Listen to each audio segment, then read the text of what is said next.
Getting into that, the Zelenoff, the Hartley stuff, Yes.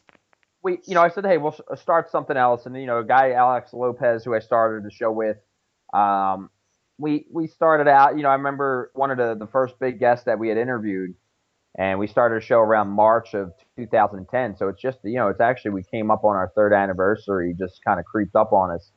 And no, actually April 2010, I think it was. I'm not sure. Well, whenever it is, it's 3 years. One of the biggest guests that we had was Malik Scott at the time, and Malik Scott then had been out of the ring for a couple of years with a shoulder injury. Okay. I know we interviewed guys like Caleb Truax, who's a top middleweight. Some regional promoters in the boxing area, but we never really had like big guests. I remember we interviewed Al Bernstein, which was, I guess, at the time one of the biggest guests that we had. Wow. Then, again, the Tim Cudgis thing came about. Well, anyway, ATG comes from, we evolved from a failed clothing line to a half-decent internet radio show. And when I say half-decent, I said it in the beginning of the show, we're the best. So half-decent as far as quality, but the best that's out there. So, everybody else is half-decent or less as far as... I've got to ask is, you started off as a failed show, because you said it yourself that you were probably the worst show around. What did you have to do? Because part of the BaylorIC, motto is about creating champions on and off the field and being among champions. And it's very important for me to understand what it takes for somebody to get from the bottom of the food chain to the top of the food chain. And that journey, I'm always interested in those journeys, especially for ATG Radio. Okay, I'm gonna tell you like this, man. We had, and this is like the evolution of ATG Radio. We were having some good shows, and Tim Cudgis basically explained our union, our coming together. Right. And what happened is Tim Cudgis came on, and I remember one show. Before that, we had some decent shows. We've had a couple okay shows. We were doing 1 hour a day. And Tim Cudgis came along, and one night Tim said, hey, I'm going to book Glenn Johnson on the show. Right? And at that time, Glenn Johnson was, a big deal because, when we're guys on the social media. You message someone on Facebook and say, hey, can I interview you? That was the way to do it at the time. Yeah, you message these guys. Glenn Johnson's a guy who's not on social media, Facebook, Twitter, MySpace at the time. He was a guy that you had to have a contact for. So, Tim coming out and getting Glenn Johnson for the show. And, I remember us doing the show. It was the first time we had ever done a 2-hour live broadcast. And I remember after it, the show went so good because it was 2 hours. Glenn Johnson, we were able to talk to him, and, it just flowed. And Tim, I remember Tim saying, hey, if you want this show to be any good, Frank, you have to go 2 hours. So what that said, hey, you gotta cough up some extra bucks, and you have to, just do it like that. Now that show exactly, that happened Shoot, the end of 2010. Actually, I'm going to pull end of 2010. After that, I remember the next show that we had, the second 2 hour show we ever had was, our main guest. We had four guests on the show. We had Marcos Maidana Wow. and the body snatcher Mike McCallum. Okay. And again, there you go, two guys that are not easy to get, and it just start going on and on. Zab Judah, Wow. Celestino Caballero. And this Wow. is then. We did a Philly's Finest show. We brought on legends. We brought on the stars of the day. We had Julio Cesar Chavez Sr. on Oh the show. my God. You know what I'm saying? And you know who did the Spanish translation? Me. And my Spanish translation is probably uh, the world's worst of someone who can say that they speak a little bit of Spanish, or at least in my case, understand Spanish. So that's, again, here you go. There's the the the credit to go into that. It was, Tim Cudgis. That's when Tim Cudgis fully came aboard. He was a part of the show before. Our mess around shows where we'd all just, do we have two guys that just basically curse each other out for an hour? And Tim said, like, we can get serious guests on the show. And it was that Glenn Johnson 2 hour show that we did that really helped propel us to the next level. Wow. Wow. So how was it that you were able to get? I know you say you went on Facebook to stuff. Was there anybody that you actually interviewed at the time or tried to interview that rejected you? Yeah. Yeah, and I think Tim can give you a couple stories on that. Mentioning like this, we had Mike McCallum on Yes. a time in the past. Now, Mike McCallum, I had actually brought him business. Besides being, an internet radio host, I've done some little side business in boxing as form of helping guys match guys up with trainers.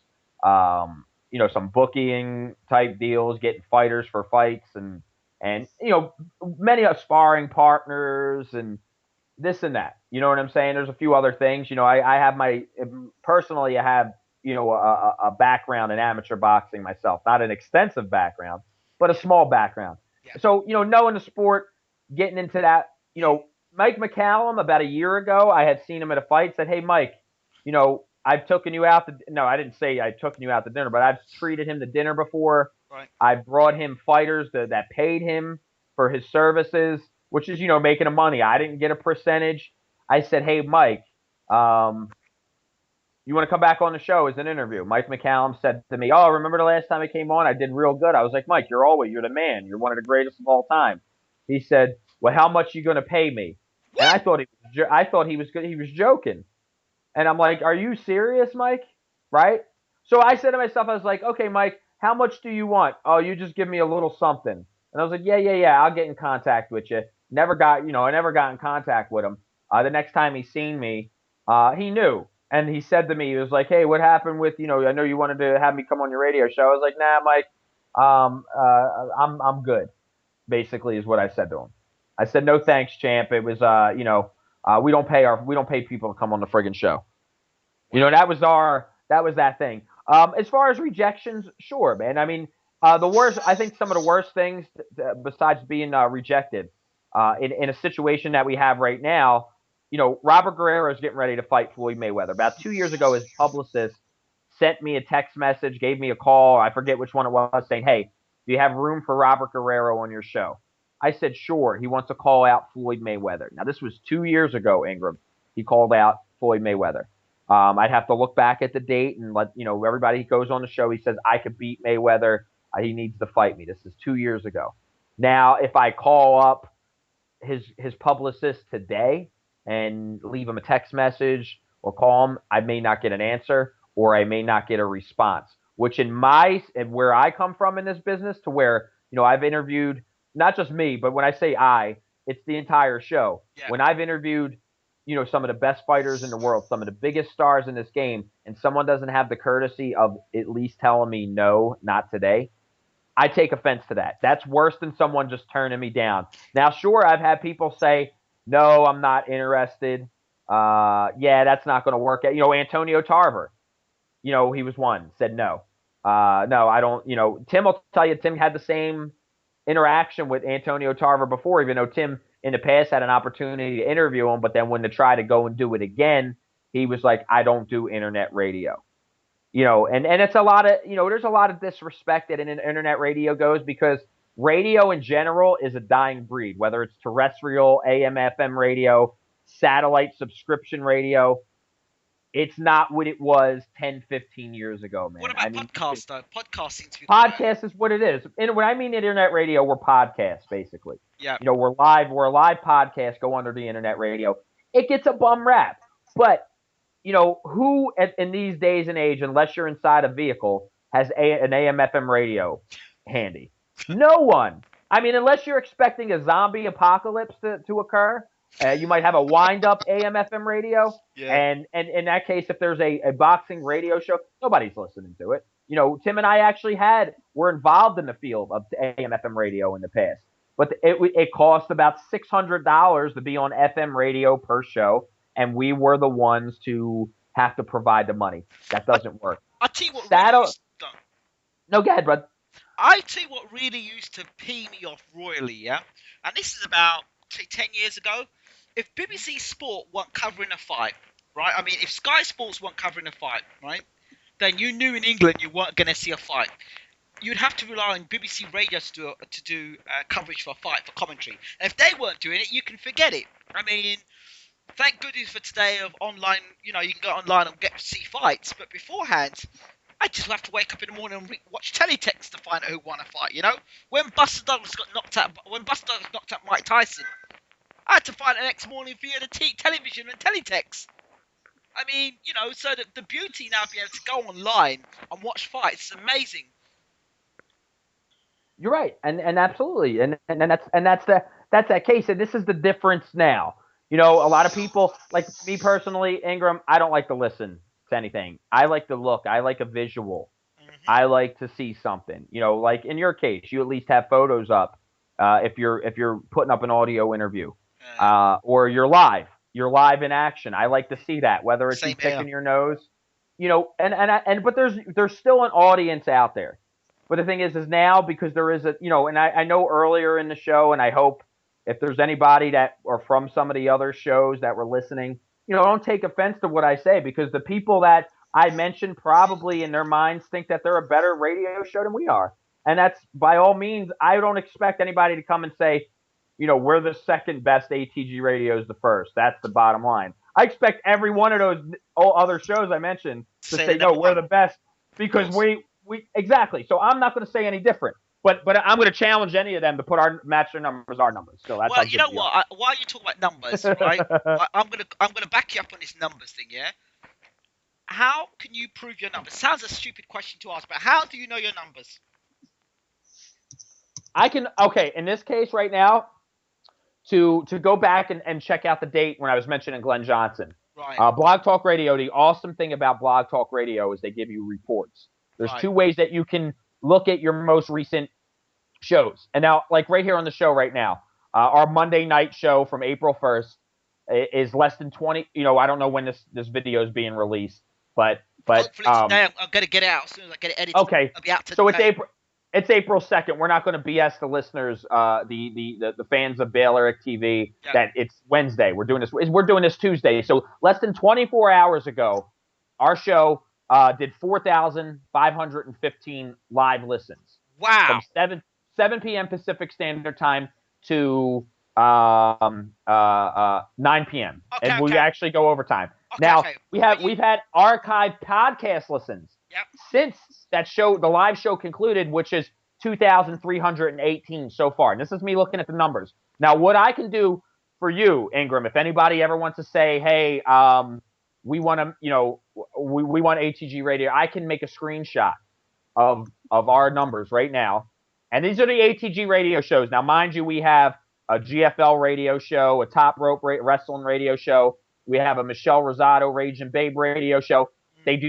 Neither of them shows come close to what the Monday and Wednesday shows. So what I'm saying is our Monday and Wednesday boxing radio show, ATG radio, we do massive numbers. We do massive. And I'm not saying we do it ourselves. Obviously, the people that tune into the show are the reason why we do those massive numbers. Big thanks to them. But two things. I mean, we talked about this international thing. When you say 4,000, 5,000 as a number, that sounds all impressive. But is that 4,000, 5,000 American people? Or is that 4,000, 5,000 international, which means you're pulling people from Australia and England, where the time zones are so different? 5 and 12 hours difference between where you are, where you're broadcasting. I mean, that's impressive. When you tell me that, I'm really impressed. But to have let me tell you this, Ingram, in okay. Australia, atgradio.com. Now, we're not one of the biggest powerhouse websites, compared to Google and a lot of these other boxing websites like Boxing Scene, Fight News, World Boxing News, guys like that. We're not compared. We can't compare to that. We don't feature. We just started featuring a couple exclusive news articles from the show on the website. Right. But in this case, in Australia, the website is one of the top websites in Australia. Great. ATG Radio. We are one of the top, let's put it like this. Steve Bunce wasn't doing his podcast until after we were the first people to give David Price live exposure in the United States last year. David Price was an undefeated superstar when we gave him the exposure last year. Now he's still a superstar, no matter Tony Thompson knocked him out or not. We featured him on here. People, more and more, you see that it's the snowball effect. The more you see like, oh, okay, these guys done it. Maybe we didn't do it that great when we featured David Price in the United States in person, where you can hear him, where it's actually David Price not giving you a quote where you're typing down. We gave an opportunity to interact with our live listeners and our live callers. We do stuff like that. And then, everybody else starts picking that up. You know what I'm saying? So international is what started it. Last year, Ingram, one of our first international shows. Now we've done we had an international guy here and there, but we started light in the beginning. Now this was, I'd say summertime 2012. I mean, it started a little bit different. We had a female boxing world champion named Erin McGowan. She was actually here in the United States. She's from Australia. She's a world champion. She was getting ready to fight for another world title. She lost the fight, but she was on it. Australia turned out to listen to her. We had a British prospect named Chris Evangelou. I know Chris Evangelou. I don't know him well, but if people have been in touch, I know Evangelou. Exactly. He's a very popular kid. You know what I'm saying? So then it was like, ooh, okay, this ain't a bad idea. You know what I'm saying? Crossovers. The Brits kind of like boxing. You're starting to think, and the thing is like, the UK boxing fans, I'm a huge fan of what goes on in the UK boxing. One of my dreams as far as being a boxing fan is to be able to go to one of the big venues overseas and watch one of the mega fights, or any of these guys, David Haye, Tyson Fury, Tony Bellew, Nathan Clef. I want to see one of these guys in action the UK. Did you know my debut? Did you know my debut in terms of actually reporting and doing press work was with Fight Hype UK, and the first day was with David Haye and Derek Chisora right in there trying to get press reports and videos, footage. Did you know that was my first day with a broken camera? Can you believe it? That's amazing. And there you have it. You and I were talking when I was at the fight, that Showtime fight. You were like, Frank, I wish I could be there, man. It would be. Oh man. But where you were with David Haye and Chisora, I wish I could be there. I'm a huge fan. If I could go to the UK to see David Haye's next fight, or Tyson Fury, Tony Thompson rematch, whatever's going to go, that would be a dream come true for me. Now I've been in the military in the past. I've traveled. I was stationed in Europe. I did, I toured. I did a couple conflicts, war in the Middle East and stuff. But I've been through England, and I've been through Ireland. I've had, I've stepped foot in the UK, right. But I've never had an opportunity to enjoy it. And I say like this, to the UK fans out there, the UK boxing fans, you guys are, in my opinion, I've spoke to a lot of you. You guys, in my opinion, are the best boxing fans in the world. And if we had the passion that the UK boxing fans have, I mean, if any of our fighters went over there to challenge one of your champions, they would be lucky if their own brother would follow that fighter over there to support him. Yeah, But when you have a British fighter coming to fight here, there's legions, at least. Even like, you got a guy like Nathan Cleverly came all the way to fight in California last year. All right, he's not the most popular guy. A lot of people aren't sold on him yet. He's a world champion, but he still had about 100 people in that crowd there to support him. That just speaks volumes. And our great over this past year, we've evolved, and not to just sit there what a lot of other people do. They just like to cover the United States boxing scene. Tim Cudges and I, Mike Doss, Rufus, the rest of the crew, Elliot, and everybody else a part of it, we appreciate boxing globally. We don't have the United States. I'm an American. I'm a proud American. I've defended my country.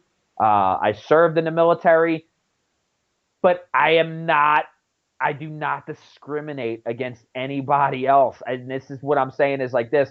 Boxing can't just be a domestic thing. Sure, you want to root for your home team. That's fine and dandy. That's the beauty of sports. But if you don't open up your mind and you don't open up the horizon and accept what is out there. We had Arthur Abraham on the show. We've had Cecilia Braekhus, one of the great women fighters. Yeah, we've had and we had to go to Norway and Germany and this to get them.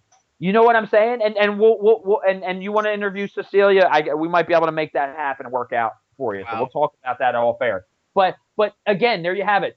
We want people to know not just this. We support UK boxing. UK boxing, as an American, I like UK boxing more than I love American boxing, unless unless Bernard Hopkins has anything to do with it. Bernard Hopkins is, sorry, UK boxing, you take a back seat to Bernard Hopkins.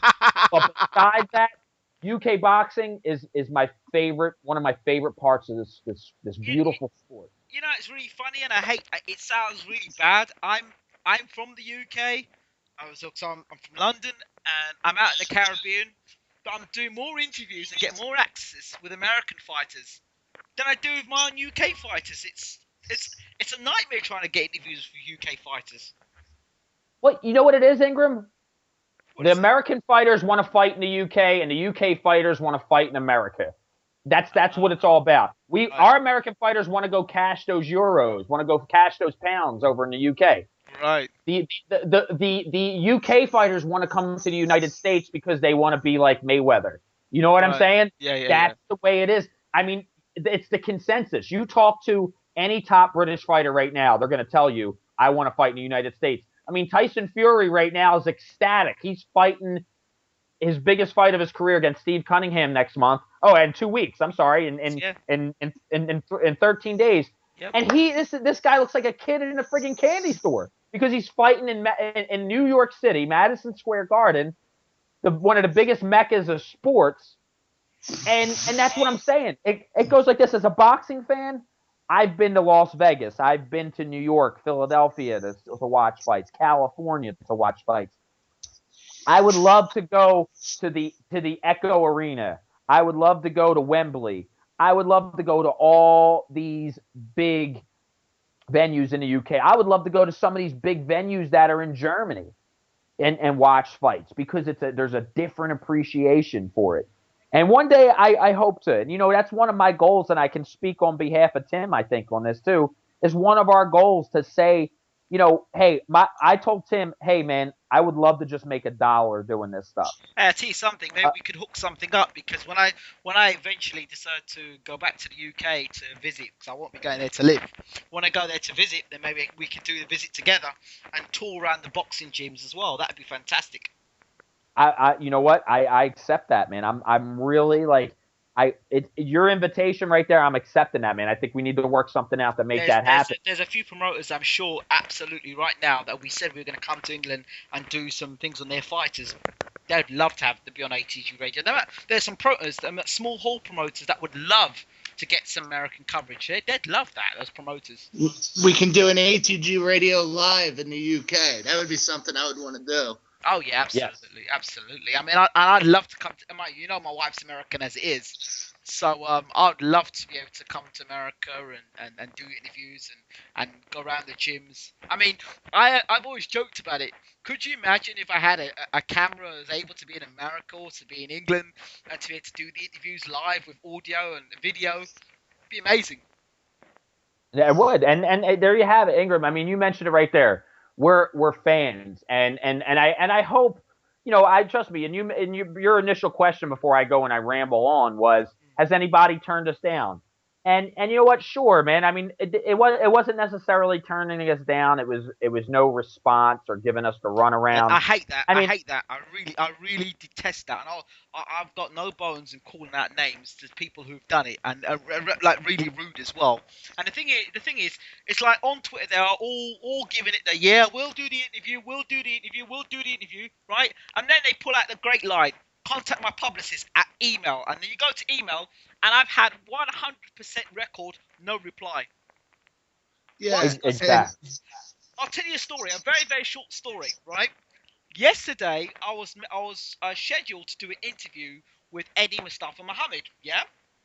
And I was meant to do the interview. We had it all set up, good to go. Made the telephone call, and Eddie's great, but he didn't reply. I picked up the phone, rang him a couple of occasions, no reply. Told him, Eddie, you're ready to do the interview, wasn't there. Put the phone down, fine. Then I've been chasing Austin Trout since January, yeah? Austin Trout, I sent a message, look, champ, I've been trying to talk to you, I've gone through your publicist, I've gone through this person, I've gone through that person, and they'll give me this, they give me that story, they give me this story. Man, I've even left a message on your answer machine. What's going on? He reaches out to me, gives me his personal number, and we do the interview last night. So how's that for you?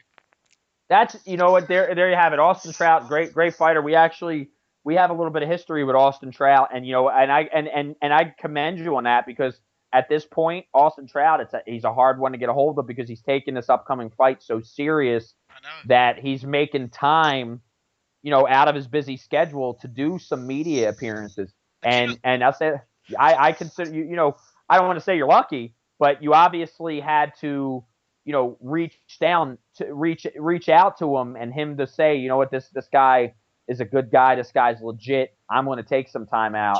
He did it. Do you know what time he did it? He did it at, I think the time was close to midnight we did the interview. Midnight. Wow. Well, you know what, Ingram, I'll give you a fair warning. There's going to be guys that you interviewed, guys that reach out for you, beg for you to interview them and give you the exposure. But when they get the big fights, when they get the titles, that's when they change their numbers, tell you to contact their publicist, and never have you on. It's just the nature of the beast. Well, and it's going to happen time and time again, and it's frustrating as hell. I can give you a situation that's happened right now. Tyson Fury done 2 great interviews with him, respect him as a fighter. And then one fan of mine just comes along and says to me, you know what, have you realised Tyson Fury has unfollowed you? And he's unfollowed a whole load of people. And a lot of the boxing fans are like, oh man, that's out of order, Tyson Fury's unfollowed me. I'm like, you know what? Okay, Tyson Fury's unfollowed me. That's not great, because, I mean, I've done the interviews with a guy and people like saying, oh, now Tyson Fury's going where he is and he's forgotten you. And that's fine, but, I'm not going to get upset about it. It is what it is. He's done what he's done. He's made that decision. So, what can I say? Well, he's a superstar now. You're going to get that. We had, Tyson Fury, sensational guy. And he's another guy we've had the privilege of talking to on the show in the past. But you know what? We've had that same situation with Danny Garcia. Before Danny Garcia became, the number 140 pounder in the world on many people's list. Obviously, he's the Ring Magazine champion at that. He was a guy who had followed us on Twitter. He was a guy that, said, hey, anything you guys need, we will, as Danny Garcia, I will, I'll be there for you. You guys want to interview me? He, unfollowed us on Twitter, very usually reluctant to answer a phone call. But I mean, look, at the end of the day, that's what happens. That separates the real from the unreal. I have to also add this, and I have to make this point clear, that Peter Fury, Tyson Fury's uncle and trainer, great guy, has always, from day dot, has always been there, always been supportive. Anytime I need some help for something, he's always been there. And I've got to take this moment to shout out to Huey Fury, who seemed to have a very good head on his shoulders. For an 18-year-old, never seen one so mature and so focused in wanting to become the youngest heavyweight champion of the world. So, Team Fury are doing what they're doing, and, there's no hard feelings on my side of things. I guess Peter Fury, really, for me, is the mastermind behind the Furies. So, shout out to him and shout out to the Team Fury.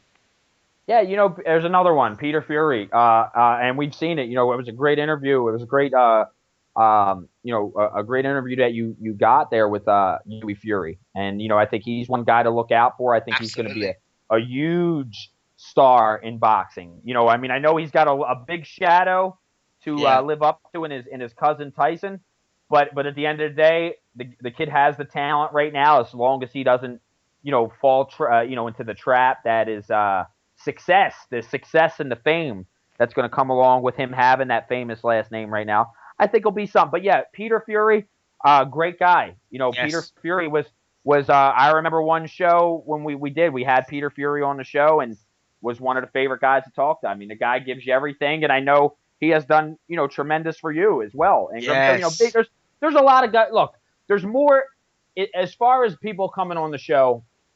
Boxing, and I learned this from good friend Ellie Seckback.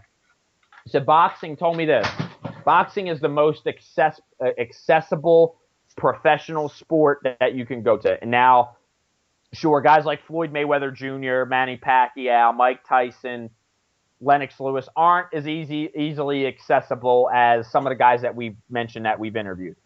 That's the thing is there. But I'll tell you like this, over the couple, maybe the two handfuls of guys that have turned us down in the past, we've had hundreds of guests. I mean, we do at least 4 guests per show.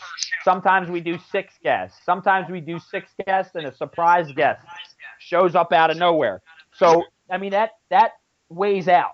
That outweighs it. The people that have said yes, that have appeared, outweighs the people that have said no and that they are not interested or they want to get paid. So, no, there's nothing. We encounter that every day. I try to reach out to Andre Ward. Now, Andre Ward's a strange one because, for me, he's a very talented fighter. But it's my personal opinion, he's not the greatest ticket seller, And, I would have thought a man like Andre Ward would love to do more interviews and get exposure. And really, his publicist would be really wanting to get Andre Ward out there and not trying to make him so exclusive. He's quite the opposite. He needs to be out there and selling himself even more so. Ingram, you're absolutely right. And here's the thing, and there you go. You want to talk about, guys forgetting their roots. We do Andre Ward on our show 3 times in the past. And, at the same time, he was still Andre Ward. Once that Super 6 tournament happened, his publicist doesn't answer her phone. I have Andre Ward's direct number. I have Andre Ward's. I can give it right here to everybody listening on BaylorIC TV. Just to be, because Andre will not answer his phone. But if you call his publicist, Julie Goldsticker, yes, good luck with getting a hold of her. Because if you ask her for Andre, she will either give you the runaround or will ignore you and not give you a simple yes, no, maybe so. Yeah, but no disrespect, but people like that should get shot because they're killing boxing off. Because we want to know more about the fighters. Why are you making your fighter out to be some diva when at the end of the day your fighter can't sell a ticket? I'm not really bullshitting. That is just the truth. He can't sell a ticket, and how is he going to sell tickets if he's not being accessible? If he's just doing HBO interviews of, I'm in a great shape, best shape of my life, I'm ready for a fight, sounds like a robot. You need to really get to know the person's personality if you're going to back them. That's what makes us fans in love with certain fighters, because they are accessible. We can hear them, we can hear what they've got to say, we get to know their story. I mean, I'll give you a perfect example here. Malik Scott. Now, when I saw Malik Scott, before I did the interview with Malik Scott, I saw this guy with a 33 or 34 and 0 record, and the first thing I thought, he's 34 and 0, nobody's heard of him, he must be a bum. That's what I thought. But I thought, so you know what? let me get to know what this Malik Scott's all about, because that's a wrong. And that how can you jump to conclusions like that? Let me get to know who this guy was. And I had all these other assumptions. Oh, he's got no personality, blah, blah, blah, blah, blah. I do the interview with him, and it is so embarrassing because I realised that Malik Scott is not only a great talker, and then after I saw him fight against Glasgow, showed great boxing skill, got a good boxing brain, and, the guy can talk. And all those presumptions I had of Malik Scott before the interview, and then the truth after talking to Malik Scott, and then after that talking to him and doing interviews with him afterwards. I mean, if I've got those presumptions and I'm a guy who can get the access to some of these fighters, God knows what the fans are thinking, and even worse, those guys that are on boxing forums who take the boxing forums and these boxing pundits as gods. I mean, could you imagine? You mentioned it right there. I mean, it's the certain Malik Scott, from Tim and I's hometown. Uh-huh. Great fighter, undefeated. I think he's going to get a big fight sooner. Absolutely. Who knows, though? Who knows, Ingram? This guy may get a title shot, and he may not. He always tells me, hey, anything you need, Frank, anything you need, I got you, man. You know this, I got you. Anything you need. That's his thing. And and what we do is we don't have him on the show as often as we used to in the past, but we bring up his name to other heavyweights. Yeah. We brought up his name up to James Toney when we had James Toney on the show last week. See what James Toney said about him. A lot of the other fighters as well. We had Tim. Who was the fighter that basically talked crap about him and Malik Scott Johnson heard it? No, it was not Kevin Johnson. It was another one recently before that. Oh no, it was Michael Grant, big Michael Grant, former heavyweight title challenger. Michael Grant fought Lennox Lewis. Yep. Said that he thought that it was a draw between Malik Scott and Glasgow. And Malik Scott listened to the show and heard that.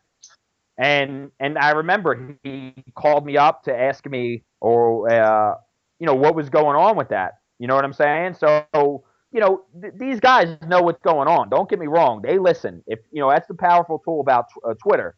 You go out there and you tweet, here on BaylorIC TV and say, hey, Frank Staya just said that, I don't know. Let's use someone that Mike McCallum is a piece of shit because he wants to charge people to do interviews. Did that. If Mike McCallum's on Twitter, he's gonna look into that. He's gonna probably listen to your show. Absolutely. And hear me say that. And I mean that's the beauty thing of it. And that's like I said, man. Like somebody like Malik Scott, I think he will stay true to himself. But for 3 years, the way the new school guys like Timothy Bradley, Danny Garcia, all these younger fighters that are coming up, they eventually will change. Another guy I will give a shout out to is Brian Jennings. Oh yeah, indeed. Now Brian, I'll tell you a story about him. I went to try and get an interview with him. He started following me on Twitter, and it's because of him really that him and Lennox Lewis, they're the two guys that really have helped me in terms of getting interviews. I reached out to Brian Jennings, and at the time when I first started this, I was kind of like, oh, if you don't get an interview with me now, then you know what, screw you. That was the sort of mentality I had at the beginning. Not really thinking about the other media that's around and the people that have been around much more longer than me, and the pressures that a fighter would have, and they're not always sitting at their desk in front of a Twitter screen or a Facebook screen. And I said to him, you know what, Malik and Brian, I've reached out to you a number of times. I've reached out to you on Twitter. I've reached out to you on Facebook, and it looks like you just give me the blank. So you know what? I ain't got time for you. He actually basically turned around and said, listen, at the end of the day, you know what? I can't sit down in front of Twitter and Facebook and answer all the requests all at once. Gave me a telephone number and basically told me straight up. He basically told me what for, and then gave me his number afterwards. I got on the phone afterwards. I spoke to Brian Jennings. I'll tell you something. Not only was I humbled, but I learned so much in terms of having to be patient to get interviews. It was one of the most important life lessons that I've learned in this short space that I've been doing in interviews. So shout out to him and to Lennox Lewis, who came on my Twitter page. I haven't heard of him since, but I basically said to Lennox, the only time you seem to open your mouth on Twitter is when somebody says something negative about you. And then he went in a whole tirade on my Twitter page, Then he told me to contact his offices and told me to get an interview. Funny thing is, I'm still waiting to get the interview with him. Who knows? I'll tell you this. I know it ain't there, but one of my dream interviews, to speak to, I've had the opportunity to meet him winter time of 2012, quite a few months ago, is Lennox Lewis. That was one of my favorite fighters. Right. I would love to, eventually one day have him as a guest on the show. And I haven't been successful in, even getting an opportunity to meet him. It just didn't cross my mind at the time to say, hey, Lennox, would you like to do this? There comes those occasions Yes. where you don't, you have to know when it's the right time to ask. I mean, Tim and I were in the presence of James Prince on Saturday night. James Prince is a boxing manager, advisor. He's now the manager for Bright Jennings now as well. And, Andre Ward, stuff like that. Yep.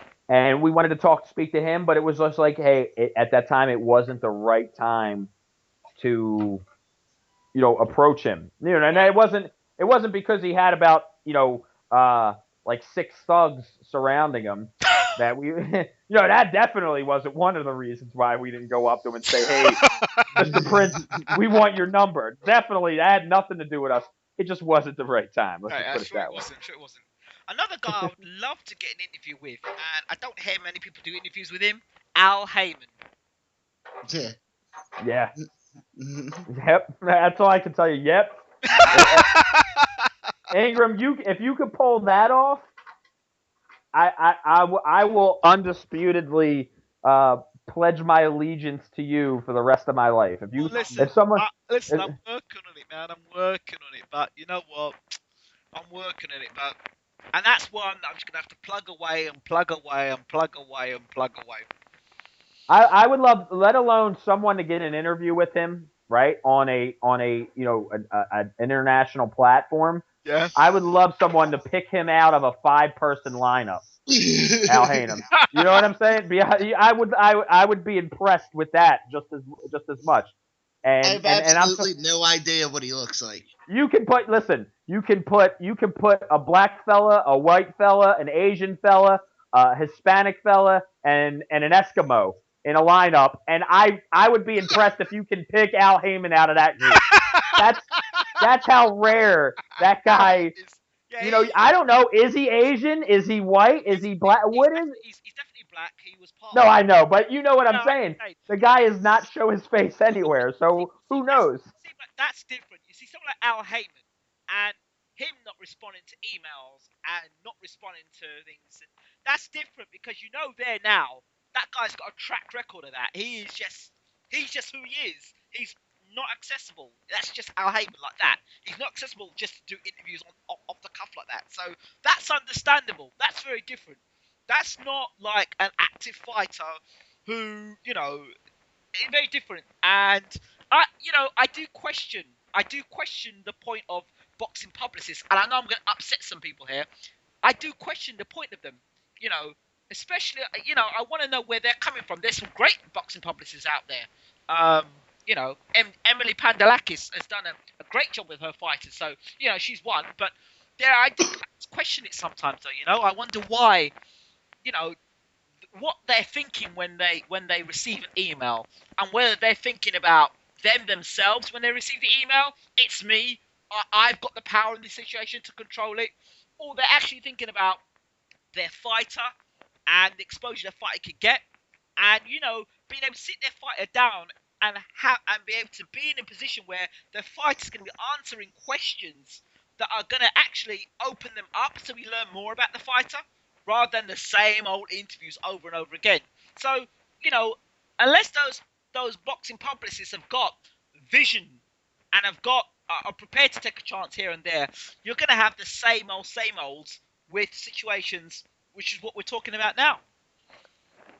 Yeah, you're right. And there's some good publicists out there. Absolutely. There's great publicists out there with some of the worst fighters. One other. I think it's the guy who looks after Seth Mitchell.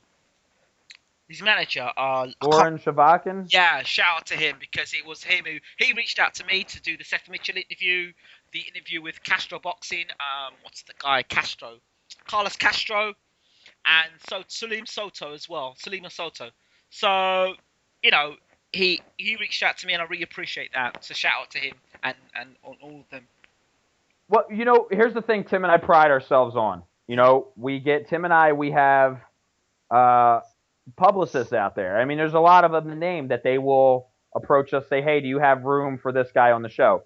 And these are great publicists, but sometimes they have the worst fighters. Oh. You know what I'm saying? But one thing that I like to say we pride ourselves on, a couple weeks ago, we had a mega women's boxing. We had some of the best active professional women's fighters on one show. Wow. And what happened is when word got out that we were doing it, we're one of the only radio shows out there that completely 100% supports women's boxing. And I want a lot of people to know that. We are avid fans and avid supporters of ATG Radio S. Same thing with BaylorIC TV. We will make sure in the future we will be incorporating on every show a segment on women's boxing. I have to also say this. There are two people I'm trying to get interviews with. One was Mia St. John. Got it. And I tried to interview her, and she gave me the runaround. She told me, yeah, she'd do the interview. Then she told me, oh, we're not going to do an interview until closer to the fight, because she's going to fight. Who's she fighting? Well, she's fighting Cecilia Brækhus. Yes. And I was trying to get an interview with Mia St. John. She was saying, oh, won't do anything up to the fight. And I'm like saying, come on, we want to promote women's boxing. This is not the wrong time for you to be a diva. Yes, you had a career, you're coming back, but we want to promote, the fight. Let's talk about it. You want to? Well, okay, Ingram. In this case, here's the thing: this is how we plan our shows. Yep. Our the best of the best women's of boxing theme show we did 2 weeks ago. And yes. This is what I want to kind of give you here, the info on how to do this. Right. I call up Tim Kudges. I say, look, I got this idea. This is what I want to do. Yep. Tim goes, go ahead, shoot.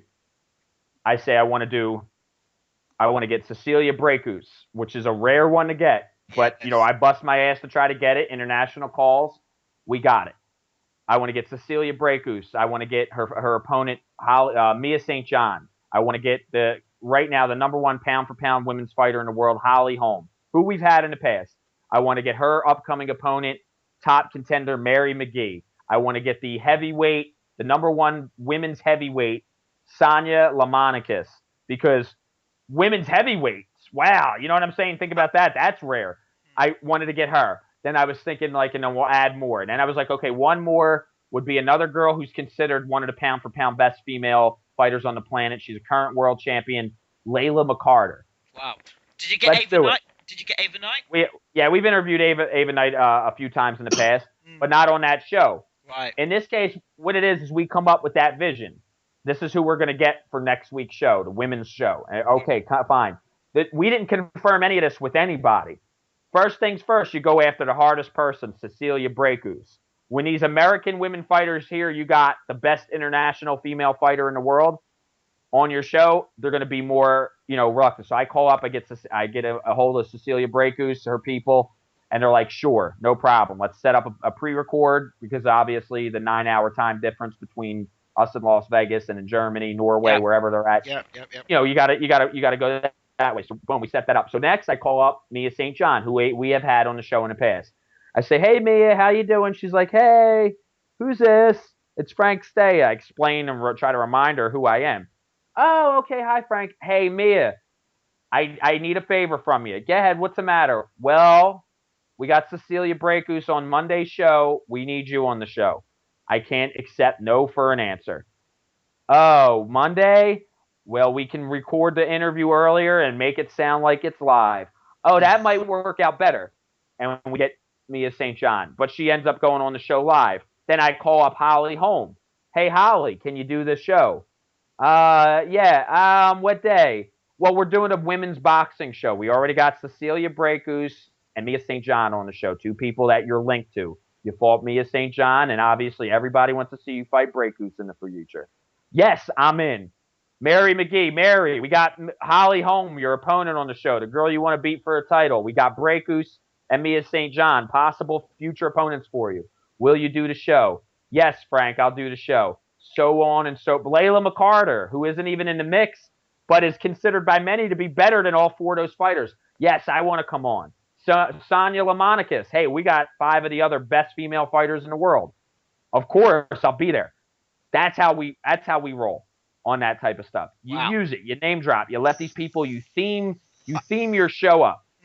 I did try and I got to contacting John Breakers. I got through to her management team. I did the email and they said they're going to forward it, and they just ignored it. So, and why they ignored it, I ended up doing an interview with Ava Knight. So, there you have it. Ava Knight, Ava Knight, one of the best fighters, #1 flyweight women's fighter in the world. Yep. Here from the United States. Yeah, I mean, I think it was just at the right place at the right time, Ingram. In this case, we're less than a month away now. You got Cecilia Brækhus, who was in training camp with Marco Huck, was in training camp with Robert Helenius. Arthur Abraham, guys like that. All 3 of those names mentioned, alumnus of the ATG radio show, past guest on the ATG radio show. Sometimes it is a little bit harder. Sometimes you do have to work around their schedule. But the way I found it is, again, like I was sitting on here bragging, and I don't want to come off as like a dick for myself, and obviously on behalf of the rest of the people part of the show. But reputations, numbers don't lie. And sometimes when you talk to a publicist and sometimes when you talk to a fighter and they're like, I don't know, you remind them who they are and you remind them who you are. And if you say, hey, okay, well, if you don't want to come on, if you're not interested in coming on the show and potentially 20,000 people listening to what you have to say to promote your fight, to put more money in your pocket, then that's fine and dandy. I will do it for someone else. Your opponent will have no problem accepting that invitation that I give them. And sometimes you have to do it because at the end of the day, we're doing them a service. I used to be a fan. You mentioned fanboys. I used to be a fanboy where, we're going to get to interview this guy and that guy. Oh, my goodness. That's fine and dandy. But the thing is I want to get, it's in the competitive nature of boxing media to get, the best person possible who's going to give us the best scoops, the best conversation. And I just want to talk boxing. And if people are listening to it and it's great, then that's fine. But here at the end of the day, I appreciate them taking their time out. But at the same time, I hope they appreciate us giving them that exposure. See, when you're talking about this stuff about bragging, it's not bragging. It's because you're successful at what you do. And I want to learn. I want to know how you do what you do and learn. I can become better at what I do. I'm not a radio station, but I'd love to be able to learn and understand how you deal with so many people and the mentality necessary to deal with some of these people. Because, I'll give you another example, Manuel Shah. Now, Manuel Shah on Twitter said, after my fight, I will do the interview with you. Then Manuel Shah turned around and said to me, I'll do the interview with you as long as you don't get your questions from Eastside Boxing. Right? Since he made that statement, I've had nothing to do with Manuel Shah. I don't even want to do an interview with him because I just find it just downright rude. Yeah, Manuel Shah is another guy. I kind of had that, you want to talk about guys that, are reluctant to do it. He's one. It's a matter of this. Look, and I'll tell you like this. But the funny thing about it is he's always running his mouth off on Twitter. He's running his mouth off on Twitter, I want to fight David Haye. Oh, this person's a bum. Tuzora's a bum. And all the guys he's talking about are all guys who have been quite actively doing interviews and have more successful careers than him. But he carries on like a complete diva. I don't get it. Well, it's a possibility that might not be him on Twitter. It could be somebody representing him. Who knows? He's confirmed that it is him. Well, I don't know, and I agree. I know a lot of these guys have people there, but I mean, in that case, he's just one of them guys. Maybe he thinks he's too big for his britches. But all I could tell you like this. As far as if there's someone you want to get, it's going to do your mission, your website, your what you're doing. It's going to do you a justice. And I mean, unless it's something personal, there's been many guys that I personally wanted to speak to on the show. We spoke to, legendary Aaron the Hawk Pryor. I could have cared less if he went on there and took a dump while he was talking to us. And all he heard was, that's all he had to say. That's all he had to say. You know what I mean? Was grunt that he's taking a shit on the toilet. And there's another thing. But like, for instance, Vladimir Klitschko. You know, it was one of the hardest things to get. We tried a month and a half to get him to answer his phone. Called him two times a week. I'm working on that one. We called him 2 times a week, and every time he would pick up the phone and say, "Not today. I'm at the disco. I'm at the nightclub," and this and that. I called Vladimir Klitschko so many times that he knew me by name. He said, "I have to put your name in the phone now because Frank, you call me so much." So finally, when Tim Cudgess and I got him on the line, and he said to us, "Call me in a couple weeks when we find out everything's all situated." I said, "Well, listen," and Tim Cudgess texts me. No different, like fingers crossed that I pulled something off to say. I said, "Well, listen, let me just ask you 2 quick questions, just little something to quote you on." And he was like, "No problem." And we recorded it, and it ended up being a nice little 15-minute interview with the undisputed heavyweight champion of the world. And to this day, our highest live listen show our highest show total listens to all together. We've had somewhere in the range of about 40,000 people tune into that show, which we had Frank Maloney on that show as well. Who was it? The guy who beat Felix Sturm from Australia. Gil. Sam Solomon. Okay. We've had those guys. It was a good show. That was a really good show, and we had a really nice turnout for that. My suggestion to you is don't give up. You have a contact with these guys. Keep calling them. They're not answering their phone. If they're saying, "Okay, well, not today," and say, "Hey, maybe can I try again next week?" Yes. Try again. Try again. Try again. Now, I don't tolerate when people say that they're going to show up and they don't show up. Well, if they don't show up one time, that's strike one. Yep. They don't show up a second time, that's strike two. And then you know what I say to Tim and everybody else? I don't ever want to book that person on our show ever again. Because 2 times they no-showed, we don't need that person on our show. Yeah. And we advertise it. It says a lot about them. So there's certain people now, people say to me on Twitter, "Why don't you get this guy? Why don't you get that guy? Why don't you get this guy?" But they don't understand. There's some guys that you try to do interviews with that either can't or won't or believe they're just too big to do the interview. And the funny thing is, they have to do the interview, and they've got that. If they've got that sort of contempt for you now, the interview just won't work because they've got that sort of contempt. Yeah, you're right. And again, you eventually get them on, but again, you look. I believe you can squeeze something out of a stone. They say you can't squeeze blood out of a stone or something like that. But there's a lot of dry stone type of guys out there that you can squeeze anything out of, and we've done it in the past. Like last night's show, again, we had Robert Frankel. Now, if we didn't last night, there's times I have a beverage, an alcoholic beverage. Last night I had a couple of alcoholic beverages for the show, and I was a little bit more upbeat and vocal than I usually am. And if you can imagine me being more vocal than I am right now on BaylorIC TV, then tune into last night's replay, and you'll hear that. If it didn't go into the point where we meshed with this guy, Robert Frankel seemed like he was going to be a dry yes no answer type of guy. I immediately went on there and I threw 2 of my co-hosts under the bus who said Robert Frankel is going to lose the fight. And I said, "Hey, Robert, welcome to the show. I'm Frank Stay." I said directly to Paul Spadafora that it's going to be a fight. It's going to be a good fight. It's going to be a great fight. It's anybody's fight. It's anybody's match. But my 2 co-hosts, Mike Dawson, Chris Guns, said that you're going to lose and you're going to lose bad. And what's his name? Mike Doss went and said to Robert Frankel, "You're going to lose." And from that point on, that sprung off just a chain reaction of gold. And I mean, you never know. You expect someone like Robert Frankel to come on. "Yeah, I'm gonna. I trained hard for this fight, and Saturday night you're gonna see all my hard work pay off." That's what you expect with some of these guys. And if you get that, then so be it. But there's times you can. Yeah. You can make magic out of nothing. Absolutely. You can push him.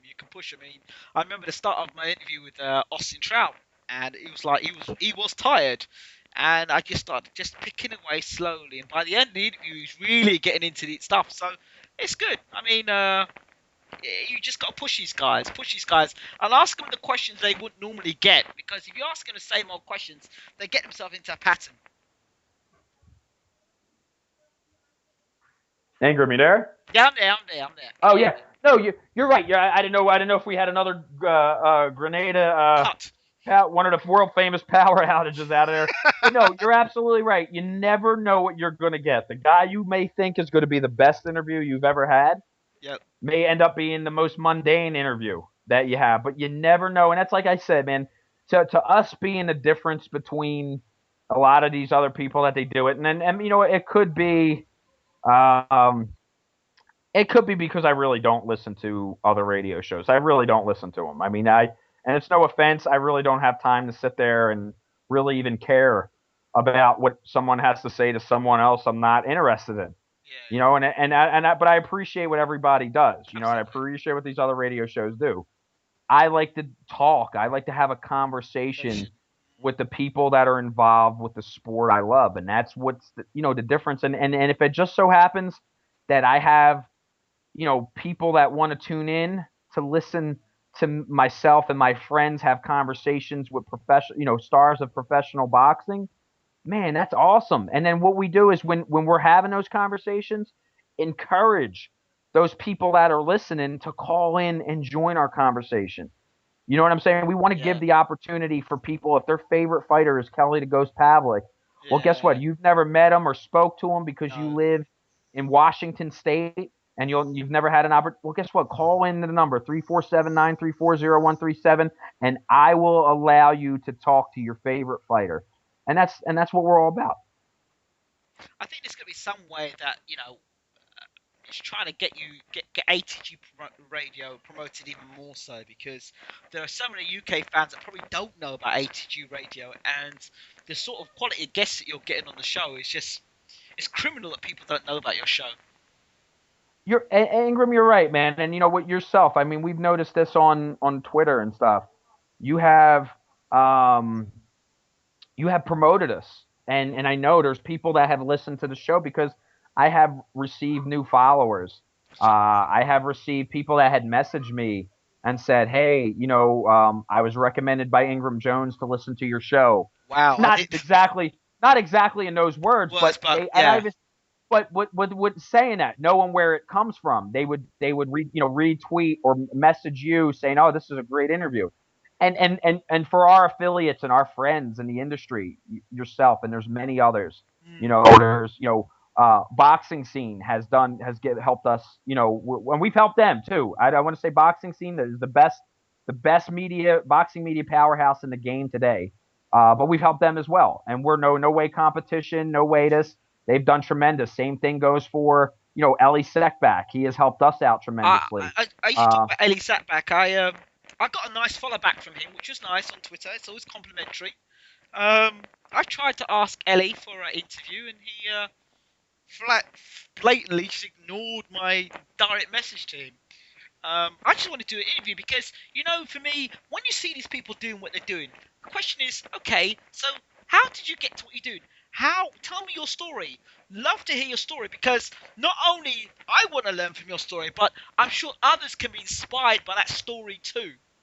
It's so important. But when guys just flatly just ignore you, I mean, he's following me, but I just unfollowed him because for me, I can't support that.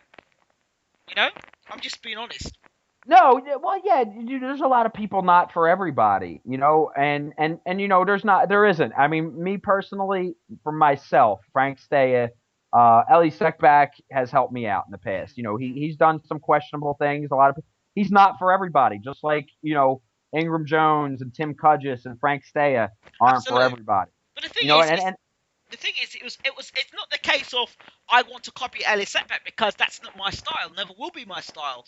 I want to really get to know people. And when I was trying to get the interview Ellie Seckback was to say, well, hey, I wanted to know what the struggles are like coming up, doing what you're doing. What got you involved in boxing? I mean, it got to the point where, Ellie Seckback did a sparring session with my good friend Apollo J. Jackson. So there's a connection there as well. I just wanted to know why Ellie does what he does, how he does it, his struggles, and obviously he's very successful at what he does. And it's great to have somebody like that interview somebody like that and find out their backstory. I love backstories. Well, I'll tell you this, dude. If you ever look, and I'll tell you a little backstory. I mean, if you ever messaged Ellie Sec back and said, "Hey, Ellie, I would love to interview you," whether you're a fan of him, he will do it. He will do it. I mean, I did. You can go on my Facebook, my Twitter page. He's following me. I DM'd him, you DM somebody, and I said I've DM'd you. He just ignored that. Just kept on tweeting and tweeting. I said, forget you. I left it. Oh, well, no, I'll say like this in defense of the DMs. No, I'm not trying to defend them. Maybe it's something different. In defense of the direct messages on Twitter, sometimes I don't get a direct message until 2 weeks after someone had sent it. And I'm like, ooh, because I depend on the alerts on my phone to send me an alert saying, hey, you got a direct message. Yep. Sometimes it just doesn't do it. Now I'll send direct messages out to people. And in their defense, maybe they're getting too many direct messages, spam direct messages, and they don't check it. And I'm not the type of person to go, out on over Twitter and say, hey, would love to, what's your bank account number or something like that. You know what I mean? Nothing personal like that. You want to discuss. So hey, check your DM. But I mean, as far as Ellie Seckback, I mean, I think he has a great story. I mean, the guy has won an Emmy Award. Absolutely. He has won a Mark Twain Award. Absolutely. He has won the ATG Radio Award, a Reporter of the Year 2 years in a row, up until last year when Coogan Cassius from the UK beat him. You know what I'm saying? So, I mean, we're again, there goes something else that separates us from everyone else. And you know what, Ingram? I want that title. The great thing about it is last year you were a puppy in the boxing interviewing game. Absolutely. Last year. Absolutely. But this year you have become one of the most active and impressive, and I know you will 100% be a nominee, and I think you will be a very strong nominee. And if you had a chance to see the awards that were given out, Ellie Seckback had a 1 year he got a belt, a boxing belt. Engraved Boxing Reporter of the Year. The year after, he got a boxing trophy, and this year, Coogan Cassius, his Facebook avatar has him, David Hay, and who was the Olympic gold medalist? Anthony. What was his name? Anthony Joshua. Yeah. He was he's holding up the trophy, his ATG Radio Reporter of the Year plaque, doing it. It's like I said, man, it has not, we're trying to do that. We want to not just be boxing, but again, we appreciate boxing media, even though we consider ourselves in a way anti-boxing media, but there are some good people out there like yourself, like Coogan Cassius, in my opinion, Ellie Seckback. There's, a lot of other good ones out there. I'm not going to mention everybody's name. There's so many good ones out there. There's many of them that are friends of mine that I didn't mention. But that's just the way it goes. Cassius, my London Arsenal football supporting buddy. And that's what there you have it right there, man. So like in this case, dude, that's a message right here on BaylorIC TV that we want to send to everybody is, look, man, we're trying to do something different, and it's going to be beneficial. That's going to make an impact. And we all know it's not going to happen overnight. We've been doing this for 3 years. And one of the things I try to tell everybody we work together with, because whether I want to be or I don't want to be, a lot of people look at me as the leader in this. And it's not easy because I put a lot of it, I tell Tim, like, dude, you do it. You know what I'm saying? Tim is my partner, but at the same time, I feel like, I gotta be the real strong one in this. You know what I'm saying? Because I accepted a role, Tim accepted his role, and maybe sometimes I expect more from the others besides myself and Tim. And it's hard, but I try to tell everybody that are, rolling, on this train with us, patience and consistency. If you have patience, if you think that we're going to be, Hollywood superstars in a month's time because we're on internet radio, I suggest you hit the bricks because we don't want nobody thinking that way in that short time. But if you have patience and say to yourself, hey, man, something may happen in a year. My whole thing was one of my main goals was to make $1. Last year, Tim Cudgis got some things lined up to where I made a few $100s, on a consistent basis. So that's what the work and the patience and the consistency, the hard work, patience, and consistency leads into, man. I mean, BaylorIC TV has an opportunity to be huge. Ingram, you're extremely talented. Excuse me. Let me get that out. You're extremely talented at what you do. The thing is that as good as you are right now, if you hold that patience and you're consistent with your work, you're going to get so much better. And you just have that personality that people are going to be like, I like Ingram Jones. I want him to host Box Nation, the Box Nation. We're bringing his ass back to the UK. Sorry. I know you have dreams about moving to the US and coming out to Vegas, but they're going to probably lure your ass back to the UK to host one of them shows because I think you're that good. I can see that happening. Yeah, you know what I'm saying? My wife said the same thing too, and my wife used to work for CBS affiliate, so she said the same thing. But I don't want to say never, but I'm not so sure about the UK. Let's put it this way. I'm not so sure. Look, if you don't want it, and look, if they ever offer you something and say, hey, look, mention the ATG crew. We'll go over there. We'll take your place. Hey, listen, if there's any, however, if there's something, I'll talk with a British accent too. I'll tell you something. And all jokes aside, boxing in Grenada is dead and it needs to be revived. Let me tell you something. In Grenada, we have. I did an interview last week. It's a visual interview on Inside Story at the show that I host and present. Now, on Inside Story, did you know Muhammad Ali, the ring that Muhammad Ali had his first professional fight, is in Grenada? You know what? Now I know it. I didn't know it before. That is just amazing. I mean, Muhammad Ali's first fight, the ring for Muhammad Ali's first fight, I recorded all the footage. I was on the actual ring apron. Absolutely amazing. Phenomenal. People think, oh yeah, so what? But Muhammad Ali's first fight, wow. Well, that was then Cassius Clay. Amazing. That is, I said that's amazing. That's history right there, man. And you get that opportunity to do it. And like I said, man, look, you're in a small market in Grenada right now as far as boxing is concerned. Yeah. But the great thing about it is, and I mean, it's just like us. We have the ability via the internet, via social media, absolutely, to hit the large market. I mean, what it's all about. I mean, that's the great thing. In the 80s, the 90s, the early 2000s, it wasn't like this right now. So I mean, we all have an opportunity to do something huge. I think, again, with my keys to success, I haven't reached it there yet, but I'm sticking with it. Hard work, patience, and consistency. Dedication, of course, that goes with the, along with the hard work. But I wanted to, not say hard work, dedication, the Floyd Mayweather thing, but hard work, obviously dedication to your craft, and you have to have the patience, man. You can't just. But you're missing something else out, which is key. Yeah. What's that? You need to have some skill.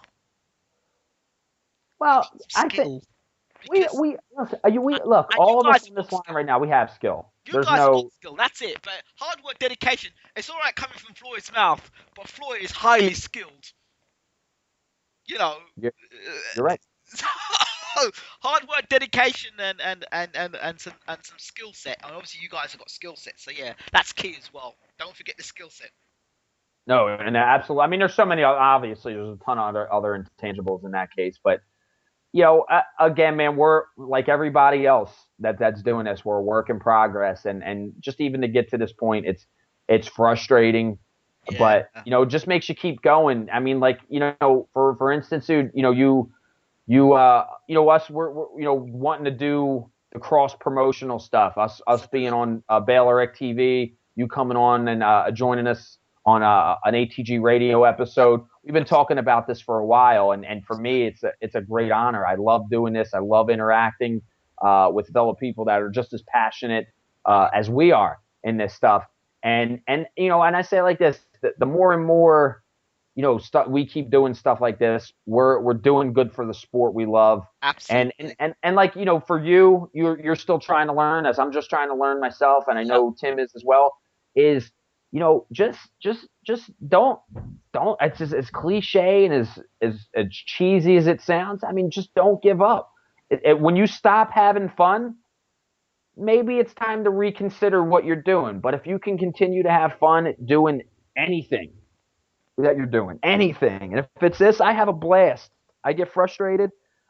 Some days are less fun than others. Absolutely. But man, there's just sometimes I have a blast, and last night's show I had a blast, and it makes me look forward to tomorrow night, and next Monday, and the Monday after, and like I said, it's just amazing. If you can have fun doing it, man, you can't go wrong. You will never fail. There's questions I certainly need to ask. Two things. First of all, what's your association with the World Boxing News? Oh, okay, World Boxing News, #1 independent boxing news website Absolutely. in the UK. Phil DJ, good friend of mine. Phil DJ originally got his start. I had a website, a sociopathic website called frankstaya.com. It's still there. Okay. I just don't use it. It's the domain name. And I used to put out, crazy boxing things. And we were catching a little bit of steam. Phil DJ came and said, hey, can I post some articles on your website? Absolutely. Phil DJ and I hit it off. We become friends. So Phil DJ one time messaged me, hey, I started my own website, World Boxing News. I appreciate everything you've done, for me. I would love to, cross promote. Yeah, Phil, no problem. But I'm not really taking this website serious. 2 years later, Phil is one of the top websites. And I asked him one day, I said, hey, Phil, I need your help. I need can you do me a favor? And because we're friends. And I said to Phil, I want to cover this event for World Boxing News. And he said, yeah, no problem. And originally, I approached him just this one event deal. I just start writing articles for him. And, I became a senior reporter. And, still to this day, it's a great honor to be a part of World Boxing News, work for that great website as their senior reporter or, the main U.S. correspondent. And, I got nothing but good things to say about that. I think it's a sensational website. I was a fan of it before I wrote for it, and I'm even more of a fan now that I do. Right? Absolutely. So it's fantastic. I'm doing some great work there. Also, how much do you know about Fight Night Champion? Oh, the video game. Yes. Well, a lot of people may not notice. I kind of keep my personal life to myself, but I work as a contracted video game designer for Take-Two Interactive. This little bit of information I'm going to release, or this little announcement I'm going to make, might be quite very, very interesting for you. Can you keep going? Oh, it is. So we had nothing to do with the EA Sports making the Fight Night series, but I'm a huge fan of the Fight Night series. Okay. I'll get back into that, but the company before I worked for them did make the epic Don King Prize Fighter. Oh my God! Yeah, that was a great game. I love that game. Well, I hope you're being sarcastic. It wasn't one of the greatest games. But I loved it because it had all the fighters in there. You could fight with Ben and Eubank. I mean, how many games you get with Ben and Eubank in there? Yeah, you're right. They did have a lot of fighters you couldn't get anywhere else. I'll give it that. So my company, represents 2K Sports. Rockstar now has taken over THQ, which used to be the WWE games and stuff. SmackDown, Shut Your Mouth, Know Your Role. Yeah, I remember those games on the PlayStation. We've recently taken over the WWE, so we have those contracts. I'm like a firefighter in video games. I work 2 months, I'm off 2 months. Sometimes I work 3 months and I'm off 3 months. Okay. So when you ask me, do I know Fight Night Champion? Obviously, you're hinting at video games. Yep. Yes, right. I know video games. I know Fight Night Champion, and I don't think there's many people out there that can compete with my skill set on any Fight Night game. Well, I think I know there's one guy that is the undisputed, the #1 at the moment. He's undefeated. He fights his name is Malky Mayweather, and he fights as Adrian Broner, and he is 112-0, unbeaten. He's the world ranked #1. Is Adrian Broner even a legit character on that game? Yeah, I believe he is. He's online. His record is 112-0, and he's got a fight coming up on, I think, near around April 15th or 20th, and he wants me to commentate on that fight, which is this is on PlayStation. This is on PlayStation 3. Okay, listen now. Look, I know this sounds bad. A video game maker. but I do not own a PlayStation 3. I own 3 Xbox 360s. 360, man. I had mine. I sold mine off to go to America. I sold my PS3 a couple of years ago because I needed. That was the worst thing I ever did. Worst thing I ever did. Yeah. So he wants me to commentate on his next fight coming up. So I agreed. So it's a pay-per-view event on a live stream. So he defends his unbeaten record of 112-0, and he's got some great skill there. He's got great defensive skill, making people miss and making them pay. Very, very good. Ingram, can I tune in without having a PS3? It's live stream. Oh, I'll be there. Hell yeah, I'll be there. But I'm coming. It's a pay-per-view event. I think $3.50. I think it is for the event. I'll pay $3.50 to hear my man Ingram Jones commentate. Wow, that's gonna be something. So I said to him, send the stuff over. I'll send you a link of the guys as Malky Mayweather.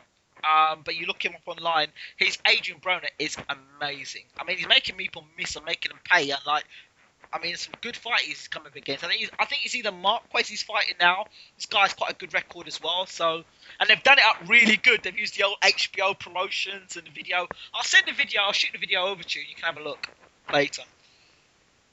I was looking forward to it. I think it sounds like a great. That's a nice little gig right there. I like the way that sounds. Like, I thought you were going to challenge me. I would have definitely not turned down a challenge. But you mentioning a guy 112-0 online.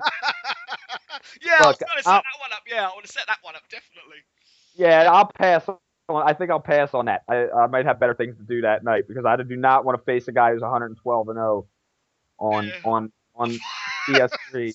Online, nothing like that. So yeah, I remember 2 incidents in England where they stitched up 2 fighters.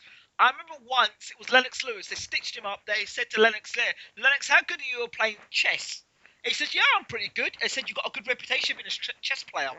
And he said, have you ever played speed chess before? Lennox said, yeah, I'll give it a crack. Well, he didn't realise at the time that the person that was behind sitting down doing the chess was the actual world champion of chess. I think he beat him inside a minute or a minute and a half. And then a second time, they stitched up Chris Eubank, and they said to Chris Eubank, oh, what do you think of John Olomu? And I think Eubank said something that was a bit disrespectful. Unfortunately, John Olomu was hidden backstage, and they brought him out, and he said, would you like to say it to John Olomu's face? So it was quite funny. So, in terms of stitch-up, that would have been quite a nice stitch-up, eh, Frank? No, absolutely. And you know what? I'm looking that up right now. Is there a video? You said there's a video of that? There's 2 videos. I don't know if you can still get them out, but there's one of Eubank, and when he met John Olomu, that was absolutely hilarious. I think it was maybe a question of sport, actually. They stitched him out good and proper. And John Olomu's like 6'5", and he's built like, well, anyway. I gotta look at that. That's freaking hilarious. That was like comedy classic. That was. I mean, like in terms of stitching someone up, that's how you stitch someone up proper. So yeah. So in terms of, I think it's gonna be a great event, and I think also trying to get things like Fight Night Champion. The idea is using Fight Night Champion to do boxing predictions is going to be amazing. So I'm trying to work with the guy on that as well. So it'll be something different to use. Well, that's a good opportunity because I'll tell you like this, man. There's, the economy worldwide has taken a massive hit over the years, obviously. Mm-hmm. So, I mean, in this case, there's a couple fields out there. I mean, the video game industry, which in the next year is going to change dramatically. Wow. Because, I'll get into it. Xbox 360 is no longer going to be using discs as their form of gaming. You buy the games online, and they save to your hard drive online. Wow. That's the new Xbox 720, whatever it's going to be called. PS4 is going to, I believe, is going to stick to the gaming, but obviously Xbox is going, more hard drive oriented, like a computer where you don't have to put in the disc or lose the disc. I mean, that's going to hurt the used game sales and stuff like that industry. But I mean, as of right now, people are still playing video games, and you mentioned like this, the Fight Night Champion tournaments that are going online, yep. Whether it's Xbox Live or on PS3. That's tremendous, man. I mean, that's insane. And then for the simple fact, that you're going to be going on there and calling the number one video game fight night champion guy. That's nobody. Who else is doing that? Nobody else. That's unique, and that's like I got to give you props for doing that. There goes something else unique that you're doing that nobody else is doing. Let me throw something else at you. Oh, and I want to take this opportunity to shout out to I think it's Ring Kings. They are looking to get sponsorship for a game that's going to be coming out. It looks awesome. I mean, a boxing management game. The game looks awesome. The guy on the front of the cover looks like Sergio Martinez. Really looks like him. So shout out to Ring Kings. They are trying to look to get a game up by 2014. The screenshots look awesome, and if the screenshots are anything to go by, it looks like it's going to be an awesome game as well. Well, look, if they ever need, I'm just I'm like the fry cook compared to McDonald's, and I'm like a fry cook working with Take-Two Interactive. But I mean, if these guys ever have like some beta or some nice a couple demonstrations they can put out, I could basically direct them to who they can possibly sell to one of these bigger companies out here, one of these bigger distributors, and make some money, help them get it out there. So I mean, if they're interested in that, if I had money, trust me, I would sponsor excellent game ideas. I mean, that's basically what I do. I do sculpting. I create many things, maps and figurines and all that, whatever. And I would love to help if there's anything I can. So Excellent. Let them. We'll get them to get in contact with you. Also, here's another little thing I'm getting interested in. I might get slated for this because a lot of the boxing world don't like it, but celebrity boxing. I did an interview with Damon Feldman a few days ago, and he was talking about his involvement with various celebrities, Chris Brown and Drake, and spoke to Sylvester Stallone, and we really kicked back and talked about Todd Bridges, and when Vanilla Ice fought, what's his name, the refrigerator fridge versus the tallest man in the world. Yeah, that was. Well, you know what? Ironically, I don't know if I put Tim to sleep, but Tim Cudgess is actually good friends with Damon Feldman. Yes. Wow. Tim? He's still there? Yeah, I'm here. No, I actually when I first got in, I was sleeping. But when I first got into boxing, he had me work a couple of his events, which was cool and good experience. Oh, wow. Wait, Ingram, Tim actually fought on one of his celebrity boxing events. That's another interesting fact right there. Did you, Tim? Yes, there's a video out there somewhere. I think I own that video somewhere. Wow, I'll have to have a look at that. What? Tell us the truth. What happened, Tim? No, it's celebrity boxing. It's pretty much just like pro wrestling. It's just a boxing match. It's all scripted out. What happened with you? Oh, it was like a draw or something stupid. All right, fine. Well, it's still worth a look. Yeah, I mean, definitely check it out. I don't know where it is on YouTube. I haven't seen it for a while, but I'm sure if you Google my name. If it's on YouTube, I'm sure it'll pop up, Tim, for sure. All right, cool. Take a look at that. So Damon's talking about setting up a new series. He's working with Tyrell Biggs and Meldrick Taylor. So those are the two guys he's obviously got on board, and I want to start getting interviews with those guys as well. So any guys who take part in that would be great. I mean, the boxing world may not be too keen on me doing something like that, but I like to have a bit of variety, So it'll be great, and I look forward to working with Damon Feldman. I think it's great. I like what he's doing. It's another aspect of the game, and I think entertainment value. Yes. The entertainment aspect of it. I think that's necessary. I don't. There's whether it's a parody or not of professional boxing, it's still something people can enjoy, and I always look into it. I wish there was a little bit more coverage on celebrity boxing, because I know a lot of the past events, the only way you get a chance to see them is being there live. They didn't have a website where they would show the matches. Jose Canseco fights and stuff. I know people had some video of that. But if they would have like an internet pay-per-view event or anything, a weekly television show, I think it'd be great. These B, C, D level celebrities, I think it's hilarious, and it gives them extra work. basically. Absolutely. I mean, he was talking about getting Lindsay Lohan and Paris Hilton to fight. Yeah, that's about equivalent to one of us getting Al Heyman, I think. But also, obviously, the big one, Drake and Chris Brown. I mean, Yeah, the same thing. That was That's £1 million put down for that. I think him being able to put on Chris. I know there was talk about it, but I think him getting to put on Chris Brown versus Drake is equivalent to us interviewing Jack Johnson and Jim Jeffries at the same time. And Sugar Ray Robinson. And Sugar Ray, exactly, all in the same show. So yeah, now. Do you know that'll happen? What about? I believe Shaq O'Neal's been calling out a few people, one person in particular. I didn't get who the person's name was, but now Shaq's back down from the fight. I heard it was going to happen. Yeah, Shaq had mentioned things he wanted to. There was time where he said he wanted to fight Brock Lesnar. He wanted to step into the UFC, and then he wanted to box. And you never know. I think Shaq's just bored. I think him. He fought De La Hoya and he fought Mosley, didn't he? Did you see the two fights? Yeah, and he played Master P in 101 basketball and lost. And Shaq. Look, Shaq is like Shaq, one of the greatest NBA players of all time.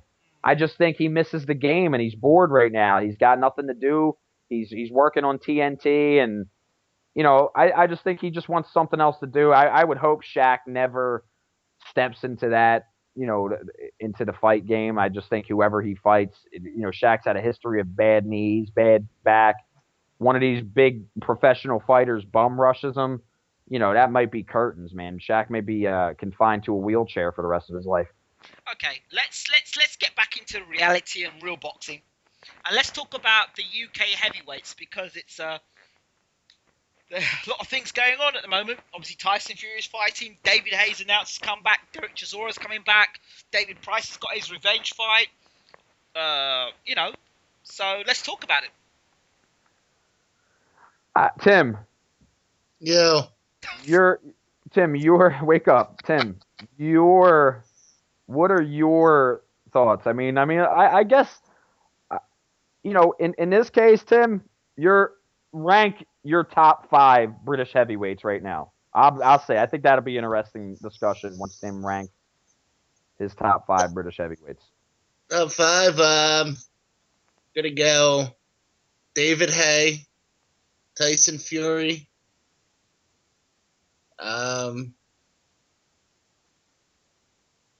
Chisora, Price. Dare I say Audley Harrison? Maybe Richard Taylor's.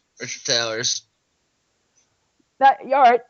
Now, Ingram. I'm saying it like this. Ingram. I don't think Richard Towers. I think is a great talent, big guy. I don't know if I'd put him there. I would honestly, when you said Audley, there you say it. I say Audley Harrison deserves it. I think with his prize fighter win, he didn't get knocked down and he didn't get knocked out in the prize fighter, and he won it. So I know Audley, and I hope dear Audley does get to hear this message. Myself and Audley used to go to college together. Okay, I used to sit right next to Audley. Right, we sit right next to one another, and we used to talk about boxing. I used to tease Audley and tell Audley, "Oh yeah, I know Lennox Lewis. Lennox Lewis used to go to my school." That was true, but I never knew Lennox Lewis, and I teased him about it all the time. But I remember Audley because he would leave college and he would go to fight because he was having his amateur fights. So the Audley that you see on TV hasn't really much changed to Audley I knew when I was at college with him. I used to take his boxing classes for him as well. He said, "You know what, Ingram, keep away from the cricket and go and do boxing. You should go and box." And I did go and box. So and his manager, I know very well. I know her very, very well. She's related to me as well. His ex-manager, Hazel Bruna Gilbert. So yeah, there's a lot of connection there with Big Audley. I'd say it like this. I think Audley's one of those guys. Maybe it was a disappointment after winning the gold medal at the Olympics. But you know what? He's just a guy. He picks up a win, wins a prize fighter tournament. He's right back in the swing of things. And when he fights, what's his face? Deontay Wilder. Now, I'm going to go. I'm not completely sold on Deontay Wilder. I like this fight. I think this is tailor-made for Deontay Wilder. I don't think Audley Harrison's going to knock him out. But a win by Audley, he's guaranteed a title shot after This that is my fight. point. This is my point. And the thing is, I did a video, and it's caught a bit of fire, called Deontay Wilder's a joke. And it's nothing personal against Deontay Wilder. It's just the opposition that he's fought up to this point. And then he's shouting about being a world champion. I just think that the opposition he's fought, in comparison to where he wants to be, those fights are not doing me any favours. Just knocking over guys. What are you learning from that? Now he's going to fight, Audley. He's the best fighter that Deontay Wilder's fought. If Deontay Wilder's been getting dropped by guys we've never heard of, I don't know. The Shoulders fight. Harold Shoulders. Do you know anything about that fight? Oh, Harold Sconiers. That's Yeah, the guy. Sconiers. I'd say this about Harold Sconiers. Yeah, Harold Sconiers. By no stretch of the means a world beater, but a tough guy. He's one of them guys that you put in. He's a big guy, and he's one of them guys that he's hard to get out of there. I mean, his record's very deceiving for the right reason. Right. But thing is, yeah, Deontay Wilder, I think, was dropped by him earlier on in his career. I heard it was I heard he almost got stopped by him. That's the reports I got out of America. He did. But what's his name? It was I think the second round. Deontay Wilder got rocked. It was wobbly. You're not going to find that video anywhere. Deontay Wilder has a ton of power. But then Deontay Wilder came back and blasted him out. I think in like the fifth round. But Harold Sconiers. Tim mentioned a guy by the name of Richard Towers, undefeated. Yes. British prospect, who we actually last week we had an opportunity to interview on ATG Radio. Great kid, great speaker. I think, it was a guy right there. Sconiers was, in my opinion, was his toughest opponent, and that's what Harold Sconiers is. There's a lot of those guys out there. But I mean, as far as this, that was 15, 16 fights ago for Deontay Wilder. I'm not sold on him. I can't stand the guy. I once sent Deontay Wilder to be interviewed by, Tim was mentioning earlier, Ring News 24. They said, hey, can I have Deontay Wilder's contact? I said, absolutely. I had his email address. I had his phone number, and I had given it to him. I think they even called internationally. And Deontay Wilder said to these guys, yeah, what's your website again? They were like ringnews24.com. I'd never heard of you. What am I going to gain by doing an interview with you? Oh boy. So I was pretty much finished with Deontay Wilder from that point. He gave me his Skype name, and but as far as I'm concerned, I'm not just gonna, because somebody knocks somebody over, everyone gets excited about it. I need to see more than you knocking somebody over. I need to see some skill level. I need to see some talent. I need to see you do it against better opponents. And as you saw against David Price, you can knock guys over, but what are you learning? When somebody decides to throw a punch back at you, that's when we find out what you're capable of doing. Can you still knock guys out when guys are throwing punches back? The outgoing's great. The incoming's the problem. And that's the problem I have with Deontay Wilder. Can he take the incoming against guys who want to knock him over? I don't think, I think you're going to have questions for his upcoming fight. Oh, absolutely. I don't think Audley Harrison's a guy that's, is his best opponent to date. I just don't think Audley Harrison's that guy that's going to be the test to see. Audley, by all stretch of means, best guy, but there's too much wear and tear on Audley Harrison, and there'd have to be a tremendous upset. Why would you say it had to be a tremendous upset? Audley's got a straight left hand. He's tall. He's big. He can move. His movement in the prize fight was very good. I beat 3 rounds. If Audley can fight like that for 3 rounds against Deontay Wilder, that's got to be an interesting fight. Oh, absolutely. But look, the one major point I want to make on all this thing is Audley Harrison on the domestic level is amazing. Is on the domestic level is amazing. Fighting American journeymen are amazing. Now this is no disrespect to the guys, and I'm not talking about the guys in the UK that have beaten them. Martin Rogan, David Hay, David Price. They're legit, these are guys a little bit above the domestic level in the United Kingdom. Michael Sprott, a very domestic fighter who has made it to a bigger stage, but he's a domestic guy who really can't do much. I think Audley Harrison is trapped in that domestic level.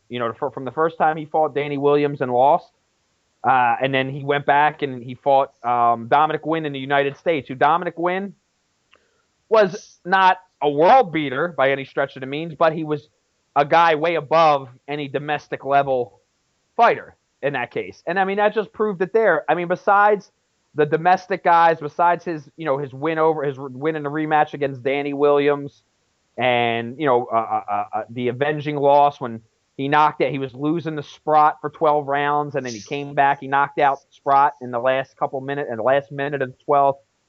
Besides that, someone has to convince me who has Audley Harrison beat to where we can say, yeah, he still has it. But but on the same level, could you not turn around and say this could be the career-defining fight that none of us expected Audley to have? Whoever wins this fight, whether it's Deontay Wilder or Audley Harrison, are going to get more credit than they deserve. Whoever wins this fight, because whoever wins this fight, what's going to happen with Deontay Wilder? Well, they're going to feed him to Vladimir. And what's going to happen when he fights Vladimir Klitschko? Yeah, well, I mean, come on, guys. James Ali Bashir did an exclusive interview with me, and he talked to me for almost 2 hours and told me what was going on behind closed doors, how Vladimir put him on his ass on more than one occasion. Oh, and if he fights Deontay Wilder, he will put Audley Harrison on his ass out for a friggin' 50 count in under 3 rounds if they fight. And I'm dead serious. That's what's going to happen. But if Audley Harrison wins, what are they going to do with Audley Harrison? They're not going to put him up against Price in a rematch. What are they going to do? Make him? Now, I would love to see him against Chisora. I think that would be somewhat of a freak show. Maybe he fights Tyson Fury. He ain't beating Fury. Sorry, guys. Maybe he fights. He's not fighting Hay in a rematch. That's not happening. What about him and Bryant Jennings? If Audley Harrison beats Deontay Wilder and Bryant Jennings gets the fight after, yeah, and I like that fight. I think that's a great fight for both guys. So do I. Maybe Audley could fight Malik Scott. I like that too. There you go. So there's 2 fights there. So okay, that's Audley and Deontay Wilder. Well, we've got Tyson Fury and Cunningham. Your thoughts? Tim, you still there? Or are you still sleeping? Oh, here, just to let Tim is actually and Tim actually had to handle some business, so it is actually probably remaining of our segment here is going to be just you and I, Ingram. Okay, no worries. Far away. Okay, this is one of I like the fight. Right? Now, the reason why I like the fight and I'm not overly ecstatic about it is because I don't expect much from it. I'm trying to, these are just 2 different styles, man. I mean, Tyson Fury before a fight is amazing. He, in a way, and I don't want nobody to blast me on this, he reminds me in certain ways. Now, I don't think he has the power of Lennox Lewis. I don't think he has the all-around skill as Lennox Lewis, but in ways, it's just weird. I don't know how to put it. He reminds me of Lennox Lewis in a way. Now, where he doesn't have to go out there and knock the guy. He's a heavyweight. Obviously, has a ton of power behind it, but the guy knows how to box. The guy could go 12 rounds and do what he has and work off the jab and just score points for 12 rounds. I know people talk about this thing about that Fury not having power, but I think his last fight is because of Kevin Johnson. That's what I'm saying. This is what I think is going to be the same issue with Steve Cunningham. Steve Cunningham's been on his ass in a few fights. That's no secret, but he's gotten up every time he was putting on his ass. Nobody has kept him down. Yeah. Now, I don't think Tyson Fury is going to go into where it's fighting on the inside. It's going to be a dogfight. And if he does, I don't think Steve Cunningham is going to stay on the inside and fight him. I think this is originally, I know Tyson Fury spoke on potentially fighting Steve Cunningham in the past. And what he said is he's like, I am not interested in that fight because I am not interested in being involved in a chess match right now. And it was just so weird to hear that maybe a month later he signed to fight Cunningham. Now he's fighting Cunningham. I will not say my whole trying to piece the puzzle together on this fight is how will Tyson Fury win? Steve Cunningham is from my home city. Now, Steve Cunningham, of course, has a chance to pull an upset and win maybe a split decision, a very close unanimous decision, depending on how, bad Tyson Fury shows up if he shows that way. But I'm sorry, I'm a realist. I'm picking Tyson Fury to win. But how and what fashion does he win? I'm confused. I have yet to figure that out. I don't think the Kevin Johnson fight helps, though, because Kevin Johnson's never been knocked out. He's a defensive wizard, and so therefore it kind of, you remember somebody in the last fight, but he's a bona fide natural heavyweight, and Johnson never even got knocked up by Vitaly Klitschko. So I think to judge his power, Tyson Fury's power on that fight really is the power he's going to unleash on Cunningham. It's going to be a different sort of power because he's a guy who's a cruiserweight. Let's be honest, he's a cruiserweight. He's not a heavyweight. And oh yeah, we have to see what happens when Tyson lands flush on Cunningham's chin. I mean, Cunningham was being pushed backwards by Thomas Adamek, who again is another blown-up cruiserweight. You've got to wonder what a fully fledged heavyweight, young and powerful, is going to do against Cunningham. That's my problem. And you'll know in the first round what's going to happen. And my suspicion is Tyson's going to come right out the traps and put it on Cunningham in the first round. And if he can hurt Cunningham and get him out of there, and if he finds that Cunningham can take a good shot, then I think he'll just get on his back foot and box. But he'll have a go early. And you know what, Ingram, I agree with you on that. I think I'm looking forward to the fight. And usually when I think about these fights being this way, they usually turn out better than expected. Yeah, absolutely. And that goes for the Provodnikov Nicole Bradley fight. I was so not interested in that fight. I had a bad that feeling. I watched the UFC that night. Oh dear. I had a bad feeling. I just felt that something was going to go wrong on the night for Bradley. I don't know. He's this guy, I never heard of him or anything much about him. And next minute, I'm seeing Bradley on the first couple of rounds just scraping himself off the canvas. I mean, so it was a great fight. But Bradley boxed the wrong way. Well, he boxed the wrong way tactically for his safety and his health. But for the fans, he boxed brilliantly because he gave us a great fight. Absolutely. And you never know. You never know what to expect. I mean, unless Rios and Alvarado fight, then you expect a great fight. Well, I went for Alvarado to win the fight. I backed Alvarado the first time to win the fight, and he got caught. Then the second time he fought, well, you know what happened. Oh yeah, no, well, hey, that's the name of the game. These two guys remind me of Castillo and Corrales. Oh, okay, yes, that's good. In kind of certain ways, both Latino Hispanic fighters. I think in a way that reminds me just of the bigger weight division. So yeah, no, let me ask you this. I want to talk to you about this, and I mean, okay. I'm gonna over the next couple of weeks because we're not too far away from it. Yep. What do you think about Guerrero's chances against Floyd Mayweather? Okay, I think I've spoken about this a few times. Now I keep away from the old prediction things at the moment, but here are some thoughts. Floyd Mayweather's been out of the ring for a year, fine, but he's done it before. But this time he's been in prison and he's come out. So mentally the question is, what sort of Floyd Mayweather have we got now? What sort of impact has prison or jail had on Floyd Mayweather? So that's the first question. Number two, Floyd Mayweather historically has always struggled or hasn't looked great against southpaws. Guerrero is a southpaw.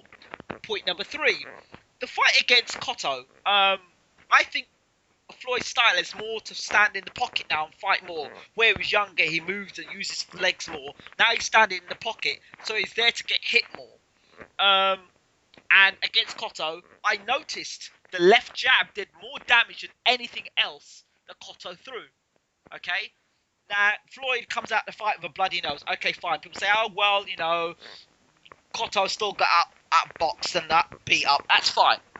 But with a Guerrero now, you've got a guy who's young, who's hungry, who's unbeaten, and, you know, he's just come off a good win against Berto. But Berto is not Floyd Mayweather. You know, Floyd Mayweather is a defensive genius. However, Floyd's getting older, and we don't know how Floyd's going to come into the ring. If Floyd is anywhere near the Floyd that we know him to be, then I think Guerrero's in for a tough night. But if Floyd's off the pace, I think there's possibility of an upset.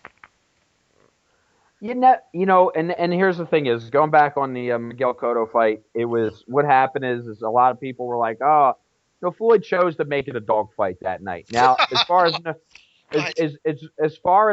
you know, Floyd having a busted nose, yep. You know, there's an old saying, when you're inside the gym, what happens in the gym stays in the gym. I was actually present for a couple weeks of Floyd Mayweather's training camp and preparations for Cotto, as I was for the Victor Ortiz and the Shane Mosley fights as well. Now, you know, I wasn't allowed to say anything because you know, I don't have to say, you know, I'm not supposed to. I didn't want that to come back to me. But I've said this in the past. Floyd Mayweather went into that fight 2 weeks. He was sparring some of his sparring partners. I won't mention who he was sparring, but he was sparring some of his sparring partners. You know, one was Ishe Smith, one was Jay Leon Love, one was Basti Samir, one was Luis Arias, and one was Omar Henry for the Cotto fight. So those were his sparring partners. I'm not going to mention which one out of those 5 names I mentioned broke his nose during training camp. He went into the fight, you know, with a broken nose 2 weeks before the fight. Not only that, Floyd Mayweather suffered a hip and a rib injury to where he was sparring and one of those 5 guys hit him in the hip. Floyd was in the ring for about at least 10 minutes on the canvas, screaming in agony and pain because he got hit in the hip so hard. And another thing is, someone hit him in his reoccurring busted up rib. So, you know, I'm not coming up with excuses for Floyd Mayweather. He went into that fight injured. Now, this year, I have yet to have a chance to go over there. I will be heading over there most likely next week to maybe spend a day or two within his training camp to get to see, you know, what's going on, where he's at. BJ Flores last night, you know, let all the listeners know that he's training with Jesus Gonzalez, Saku Powell, Errol Spence, and there's a few others that he's working with in preparation for this fight with Robert Guerrero. I don't know how he looks. Everybody's saying he's looking great. But my assessment then, Floyd wasn't 100% going into the Cotto fight. I think he'll be 100%. I think the jail time, you know, humbled him in a way. You know what I mean? I think it's going to tone him. It's going to tone him down as far as make him realize, like, you know, hey, my actions, even though I'm Money Mayweather, have consequences. You know, maybe he didn't do it to that extreme. He was made an example of by the judge. I mean, look, I'm a huge Floyd fan. I'm going to say May 4th, he goes into the fight as the best fighter in the world, pound for pound, and he leaves as the best fighter in the world, undefeated, pound for pound. In what fashion? Most likely a 12-round decision. Also, he may stop him. But I also think that Guerrero, you know, I don't want to take anything away from Guerrero. Guerrero has enough drama behind him, you know, this gun charge that he has there. Who knows what type of effect it's going to have on him, if it has any. You know what I'm saying? So my opinion is that I don't want to go into the prediction thing like you. Yeah. But my opinion is it's the best fight that was out there for Floyd besides Canelo. We know he's not going to fight Sergio Martinez at this point. Has nothing to do with ducking. It's just a tremendous weight difference there between both guys. Now, Guerrero, I think, you know, earned the rightful spot. He's been undefeated for as many years. He jumped up a couple weight classes, beat a couple of top 147 pounders. So it's a good fight, but I don't think it's as popular as it should be. I think this whole HBO and show, for him leaving HBO going to Showtime, I don't think the fight's getting enough promotion. I mean, for God's sake, Ingram, we're a month and 2 days away from this fight, and are they going to just wait for the last couple of weeks to really start promoting this? I know. You know what I'm saying? So I don't know. I can't see it being successful. Now, I'm curious with this fight. I'm going to be at the fight live ringside, and I mean that's the only thing I can say that's good for me is that I'm going to get to see this fight live. But I mean, safe bet putting the money on the house. If I had to put my house on the line for the winner of this fight, I'm going with Floyd Mayweather. Yeah, Floyd's a popular bet, and would be the logical, but I wouldn't be surprised if there was an upset. I really wouldn't. I mean, I really wouldn't because, Floyd's older, and I take that into consideration. And boxing's boxing. One punch can turn a fight. You wouldn't expect it of Floyd. You would expect Floyd to win the fight, but who knows? Who knows? I just want to know. I'd love to know that Floyd's come back and he's as good as ever. But who knows? Who knows? I don't know what that ring time, and I don't know what Floyd's been doing, and I haven't heard that much about Floyd actually this time round. There's a special coming out about him anyway, a Showtime special, I believe. Yeah, on the 4th, 30 days in May. It's called. I'm looking forward to it. I mean, it's going to be for me. It's going to be a little bit of a culture shock. Seeing Floyd Mayweather not on HBO 24/7. I always look forward to that. One of my favorite shows. I've actually been, you can actually see me on a couple episodes of HBO 24/7 in the background. Oh, wow. And, that's one of those things. And, obviously with the Showtime show that's going on right now, I know they're going to be doing a lot of live stuff.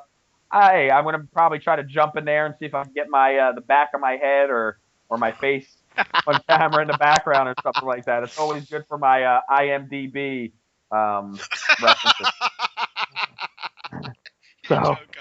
So we'll see. It's like that's the benefit about being in Vegas, man. Getting it's a hotbed. I love it out here. It's been a great year, great 2 years, 2012, 2013. I think we got so many fights. Actually, just recently signed. We were speaking of Andre Berto. Yes. He's I think he signed to fight Jesus Soto Carras in April. Oh, wow. And also returning on that card is what the heck is his name? Keith One Time Thurman. Oh, my boy, Keith One Time Thurman. Keith One Time, a great fighter, supposed to fight that undefeated number one, mandatory Chavez, the guy with Chaves. I forget his name. Not Hugo Chavez. I forget the frig his name is. But that fight's, I think that's slated for April. So, I mean, I think Berto and Jesus Soto Carras, another potential, fight of the year candidate. Shout out to Golden Boy putting that one on. Oh, I did an interview with Thurman, and one of the questions I asked him is, he said to me that he'd like to fight Miguel Cotto. How do you think that fight would go?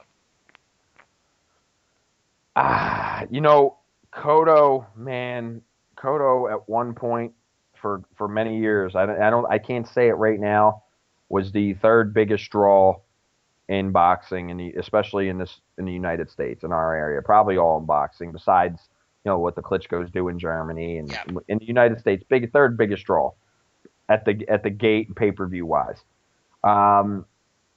Since he got beat by Manny Pacquiao, he came back, he won a couple fights, and he lost to Floyd. I think the last little bit of boxing he left, he gave to Floyd Mayweather. And, he gave the last ounce that he had. And, I mean, if you guys watch that Austin Trout fight, now I'm not taking anything away from Austin Trout. Austin Trout won that fight. But that wasn't Miguel Cotto. But I did a prediction for that fight. That was one of the very last predictions. And I said, Miguel Cotto coming into this fight, he has lost the heart and the hunger to fight anymore. He wanted to retire on the Floyd Mayweather fight. He was even basically saying, I want to retire on the 24/7. And I said, you know what? If it goes down the stretch, the bigger man wins the fight on points or late stoppage, because Cotto does not fancy it anymore. And you saw it yourself. And I think Keith Thurman, That's a real dangerous fight for Cotto. Yeah, I think You so. know, it is at this point of in his career now. If you were to say Miguel Cotto from 5 years ago, That's different. That would be I'm a going to fight. say, listen, Thurman needs to go back and fight a couple more Yeah, uh, yeah, Bijan Zabics. You know what yeah, I'm yeah, saying? yeah, And, yeah, or, yeah, or yeah, something like that. yeah, But yeah. no, Cotto now, I think it's a good fight. I think it would, Showtime buys that fight. It's a main event, and it solidifies the him as a star. I would love to see Thurman Berto. Oh yeah, Thurman Berto, Thurman, Ortiz. Randall Bailey, Ortiz.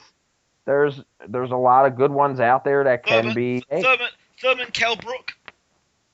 exactly. You just mentioned. Listen, you just mentioned Victor Ortiz. Yes, One thing about Victor Ortiz, he can bang. maybe a head case, but man, if you can remember him being in a boring fight, please remind me because I watch one of them guys that if he's fighting or Andre Berto's fighting, I don't care who they're fighting, they can fight. They can bring a one of them Bob punching things, one of them Bob fitness Yep, guys or whatever. yep. He can fight them for. I'm going to watch it because them guys leave it all, leave everything that they have inside of the ring, and that's what these fighters are. That's what it's all about. So I mean, there's so many great fights. I think Thurman, he fights this Chavez guy, two unbeaten guys, and he gets a title shot after this fight. I think he's ready. He showed he's ready. He could go 12 rounds. He can win 12 rounds against a former world champion. He's a guy to look out for. He's going to be a world champion. Absolutely. What about let's give you another name. Oh yeah, Canelo Trout. Your thoughts? Now, look, much like you, I've interviewed Austin Trout before. Yes. You've interviewed Austin. I've never interviewed Canelo Alvarez. Now, I'm not saying that getting Canelo Alvarez is hard. It is hard, but there's ways to get him. Right. We'll just put it that way. You need a translator, all that good stuff. Yeah. Now, I've interviewed Austin Trout. Now, I can sit there, and I always say it like this: the guys that give me the time, I'll show. But if a guy gives me the time against the guy who doesn't give me a time, I'm most likely to go behind the guy who gives me the time. Absolutely. Right? But in this case, for boxing, I think Austin Trout is one of the most intelligent fighters that there is in the game. I think he's extremely skilled, great size, great shape, so much. The guy's got so many tools inside that ring. He knows what to do. Right. I think he knows how to beat anybody. Now, can he beat Saul Canelo Alvarez? Yeah, we're going to find out in a couple weeks if he can beat him, sure. But the thing is, Ingram, is that if he beats Canelo Alvarez, I don't think it's good for boxing. Because of the simple fact is, here we go, we're at that meeting point where there's somewhat of a tournament that we're thinking in our eyes. Canelo's fighting a guy that a lot of people say, oh, he shouldn't fight him. It's a bad fight for him. But Canelo's like, no, I want to fight him. And if he beats Austin Trout and Mayweather beats Guerrero, well, that's the biggest friggin' fight that could be made in boxing. Almost as big as, maybe Pacquiao. Even could be bigger than Pacquiao Mayweather. And I want to see that now. You know what I'm saying? Now, if Austin Trout beats Canelo, I do not want to see Austin Trout fight Mayweather. I do not want to see Austin Trout fight. Exactly, but that's a fight. Technically, that's a great fight. But right. in terms of a war, a tear up, excitement, come on, man. You know what you get what I'm saying there. I mean, I want to watch paint dry because this is look, and this is another topic I want to get to. And this is a controversial topic too. Now look at it like this. In the United States, right? I want to use who is your favorite sports team, Ingram? Favorite sports team? Oh, well, any sport. If I have to use football, then it'd be Arsenal. But we're getting thumped left, right, and centre. All right, there we go. Arsenal. I know there's a billion Arsenal teams out there, right? From different, Arsenal, and I know there's a couple different Arsenal teams, like representatives of it. But the main Arsenal team, I'm assuming, what city? London, North London. London. Okay, you got London Arsenal, yep. Right? Okay, so.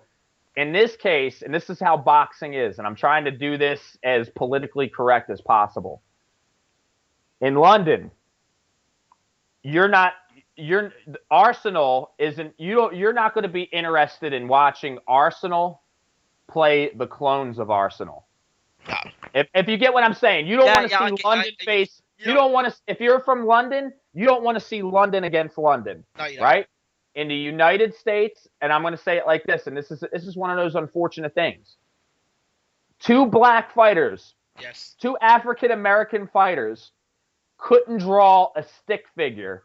It is. I'm just saying in a fight, and it's been proven over the years. The last time it's happened, it's been Mayweather and Mosley. It did good stuff, but you can't get an unknown fighter in Austin Trout to face the top guy. Unfortunately, in this case, boxing fans, the old white Jewish men, the old white Italian men, just old they want to see white versus black. They want to see white versus Mexican, Mexican versus black, Mexican versus Puerto Rican, Puerto Rican versus Dominican. And the same thing. It's like this. You know how it would work? Two black fighters, two African American fighters. Let me be a little bit more fighting each other. Now, if you were to get a black fighter from the UK to fight a black fighter from the US, well, then there's a little bit different. There's a difference there because it's we're going back to the Revolutionary War. You know what I'm saying, or the Civil War. You know what I'm saying. That's where you look, because that's just the way people are. And the thing is I'm not begging for change.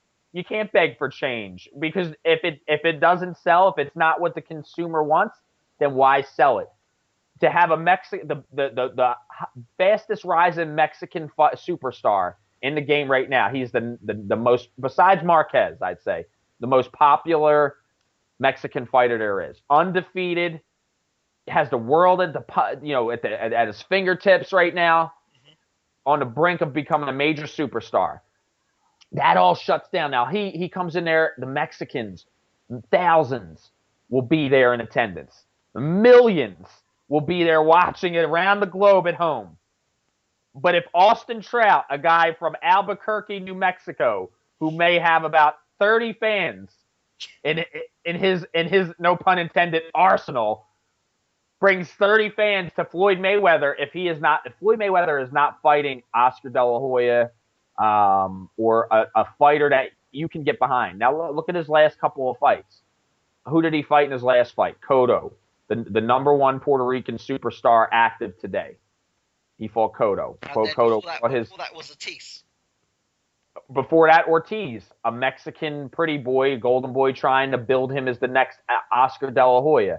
Before Ortiz, Mosley. Mosley was the exception to the rule, because Mosley was one of the top fighters, and he was borderline superstar. Now, Mosley can't draw shit, because now his next fight, he's fighting on an all Spanish station, not HBO or Showtime in his return fight. Before that, it was Marquez, did massive numbers. Before that, it was Ricky Hatton. How big was that fight? Yeah. Before that, it was Oscar De La Hoya, the highest grossing fight of all time. Within those fights, now all those fights that I mentioned, now you could go look at the pay-per-view buys. Yeah. Which one do you think was the lowest buy out of all those fights? Mosley versus Mayweather. There you go. And that's what I'm just putting that point out there. Now in this case, it goes the same thing. Nobody wants to see two white fighters fight. Now, two Mexicans fighting, the Mexicans, besides, probably are bigger boxing fans than in my opinion, the UK fight fans are. Mexicans are. They love they're passionate about their fighters. They'll spend every dime. They'll sell their house to go to a Juan Manuel. What about Kessler and Froch? They're not even the best fighters.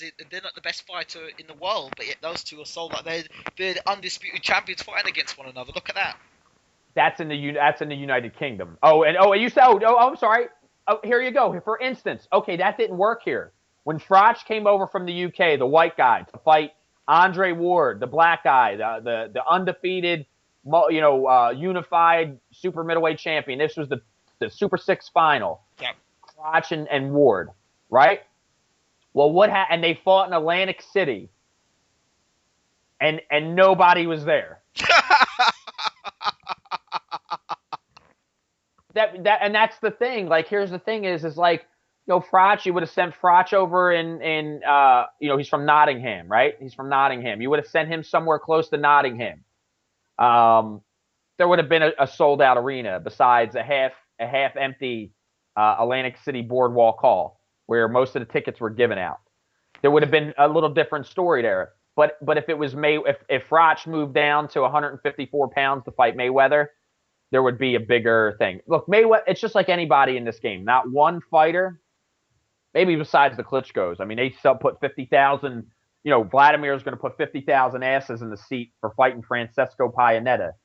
And he's done it in the past with, even Vitaly has done it in the past with John Mark Mormack and all these other overmatched opponents and stuff like that. So no, there's so many ways to look at it, man. I mean, it's so political that they don't give these people, think about it like this. Before so many fight, in the early 80s, the great, you remember this, the great white hope, Jerry Cooney, was just this big heavyweight white guy who knocked out Ken Norton, who knocked in one round, he knocked out all these other fighters, and then he fought Larry Holmes. Larry Holmes, in my opinion, and a lot of people might get on my head, the greatest heavyweight of all time. Greatest heavyweight champion of all time. Very underappreciated, underestimated. I thought the guy had the best jab in all boxing. And it's no offense to, Ali. Ali was great, man. Ali all around probably the greatest. But then I have to throw Mike Tyson in there. But what about Joe skillfully and dominantly, I have to say Holmes. And Holmes fought Jerry Cooney. Now, Holmes had never made half the money that he made before he fought Cooney or after he fought Cooney. But when he fought Cooney, and he made $10 million. Before that, I think his highest thing was like $1.5 million. What does that tell you? You know what I'm saying? You have you have to. That's people want to see. They want to see team against team, and it's a sad, unfortunate thing, as a human race. But you know what? It's the same thing. You want to see what Arsenal face, another Liverpool FC. Or Manchester United. Manchester United. Well, I don't actually want to see that because at the moment we're not good enough, and that's just. Well, you know what I'm saying. But if they beat them, you're like, that's what you have to do. You get behind your team. I mean, I'm sure, if you're getting someone from London, you got a fighter homegrown from London. Friggin' Derek Chisora from Finchley. Yes. He fights for a world title in his next fight, and he fights against Klitschko. Now you're gonna, in your mind, you're like, oh man, he's not gonna win. But shit, if a guy from London wins the world title, you're gonna jump out of your seat and you're gonna feel like you won the title belt with him. I remember sitting down at a restaurant with Derek Chisora. We had a meal together, and I said to him, Derek, you know what WBC stands for?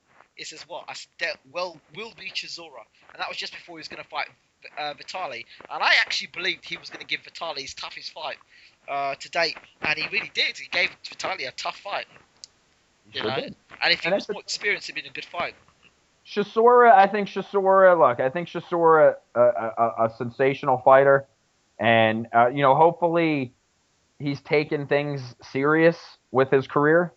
You know what I mean? Because there you have it on ATG Radio. Chisora has given us his time, for one of our novelty shows and trivia, and an interview. This is one of his first interviews since the David Hay loss, and I'm a huge fan of Chisora. I would love, and I know he's one of your hometown guys. Yep. I get behind you on that. He's one of those guys I think really loves doing what he does, and I think he's worked very hard. And I don't know if he's doubt, that David Hay fight, he said it, that kind of made him doubt if he's really good enough at this point. I think if he does go back and dedicate himself, I know he has an upcoming fight. I mean, hopefully he looks sharp in it and he gets another shot. And I think, Chisora, again, he's a legitimate star in the heavyweight division. I'd love to see him in America, go across to America. I really would. Listen, people want to talk about Tyson Fury being a trash talker, right? And the United States is just getting an opportunity to see that. Remember what I said, a few hours ago when we started the interview. Yeah. Is when if I was said to somebody, said something like, I'm going to treat you like you're a big Yeah. fat stank pussy, and I'm going to Yeah, fist fuck. Yeah. Derek Chisora is that type of guy. Mm. If you remember him, all the antics that led, and he got suspended because the BBFC goes by the proper gentleman's game of boxing, and it's a proper sport. It's a gentleman's sport. You got to conduct yourself. If Chisora was unleashed in the United States, he would get fined for spitting on someone, for fighting, and for telling his opponent that he's going to make love to him in the ring. Yeah. That's what boxing needs, man. That needs us to talk about that, and that's why I like guys like Fury, guys like Chisora, even guys like David Hay. I think David Hay needs to go to America. He needs to have a big fight in America. I've been saying it and saying he's it. always here. He's always here. Is David Hay still married? I believe he's still married. Yeah. Apparently, there's rumors going around that he takes a holiday away from his wife, and he comes over here and he enjoys the American delicatessens. If you know what I'm saying, that's just a rumor. That's just a rumor. If he's still married. So no, David Hay is here in the United States quite often. I think he's trying to get dual citizenship or something, but he's here quite often. I think he's trying to get not dual citizenship. I think he's trying to get a world passport. And look, David Hay being unleashed here, and that's what I said. Like this, man. There's the Tom Dallases, unfortunately, the Danny Williams, the John McDermotts that are still lurking around. They're the domestic guys. Chisora, Price, Fury. I think Price still needs to conquer the domestic level a little bit better. Do you think he beats Tony Thompson in the rematch? I have no idea. I have no idea. Look, it's me trying to figure out Fury and Cunningham. I am not going to try to figure out that rematch because I do not expect Tony Thompson to do what he did on that faithful evening where he knocked him out in 2 rounds. I have no. Nah, I don't know, man. If he did it again, could you imagine? If Tony Thompson did it again, sure. I mean, why not? I mean, dude, that's the. There's not too many people now. Look, okay, comparisons. I'm gonna say like this. There came a long time ago, in a land far away, but this was on a totally different level. There was another British heavyweight who went by the name of the pugilist specialist Lennox Lewis. Mm-hmm. Now, the difference between Lennox Lewis and David Price is Lennox Lewis was, somewhere within 20-something fights. He was already won a version of the world title. He was, after he beat Razor Ruddock, he was given the WBC title because of what's his name not wanting to fight him. He had a couple, half decent defenses, beat Frank Bruno, a couple other guys, Tony Tucker. and then he ran into the Atomic Bull, Oliver McCall, and it was almost a similar punch that caught and put Lennox Lewis on his ass and out for a second round knockout, losing his title. Now, not too long after that, Lennox Lewis built himself up. He took a couple of fights that you're supposed to take, build your confidence back up and get back in there. Lionel Butler, can't remember the other guy's name. Justin Fortune, Tommy Morrison, a couple other guys, stuff like that. And eventually, about 2-3 years from the day from when he was defeated by McCall, he got a rematch with McCall. But this time I think it was for McCall had lost the belt or whatever. Vacant WBC title. Okay, vacant WBC title. And he got we all know what happened in that fight. Since then, he went on to be dominant. Once again, he slipped up and he got caught by a power punching heavyweight by the name of Hasim Rahman. And he made a mistake. He maybe didn't train. He underestimated. Maybe, and just maybe, before we all write David Price off, maybe he could pull Lennox Lewis off. It's quite possible. And if he does, I commend him for going after Tony Thompson immediately, because I don't think Lennox Lewis didn't do it after his first loss. No. Lennox Lewis waited 4 or 5 fights before going. And he changed his trainer. He did a lot of things. Emmanuel Stewart was behind him. Technically, is see the problem. The thing with Price is it a mental thing? Is it a technical thing, or did he just make a mistake? If you made a mistake, all well and good. But if it was a mistake and it was a technical flaw, then Price could be in trouble again. Well, you know what? I don't in the heavyweight division. There's not much. There's not much technical stuff in the heavyweight division. But you got to look at how Tony Thompson was able to move Price very easily into position, and even when Price hit him with his best shot, Tony Thompson was able to move away from that punch. Well, you're in there with a guy who's been in there with some of the best guys in the heavyweight division. I mean, for one, twice with Vladimir Klitschko, and got beat twice by Vladimir Klitschko. And he looked bloody out of shape as well. Yeah, but still he absorbed some of them shots before eventually getting beat. But like I said, look, it was too soon to tell. It's too soon to tell. It hit for him. Give, and I say like this: anybody here listening, and I asked you the same thing, Ingram. Give to David Price a chance. Absolutely. See what he does in the rematch. If he could go in there and he could win in the rematch. Credit to him, absolutely. Credit to any man who gets to the ring, but the question is it technical or is it a mistake in terms of?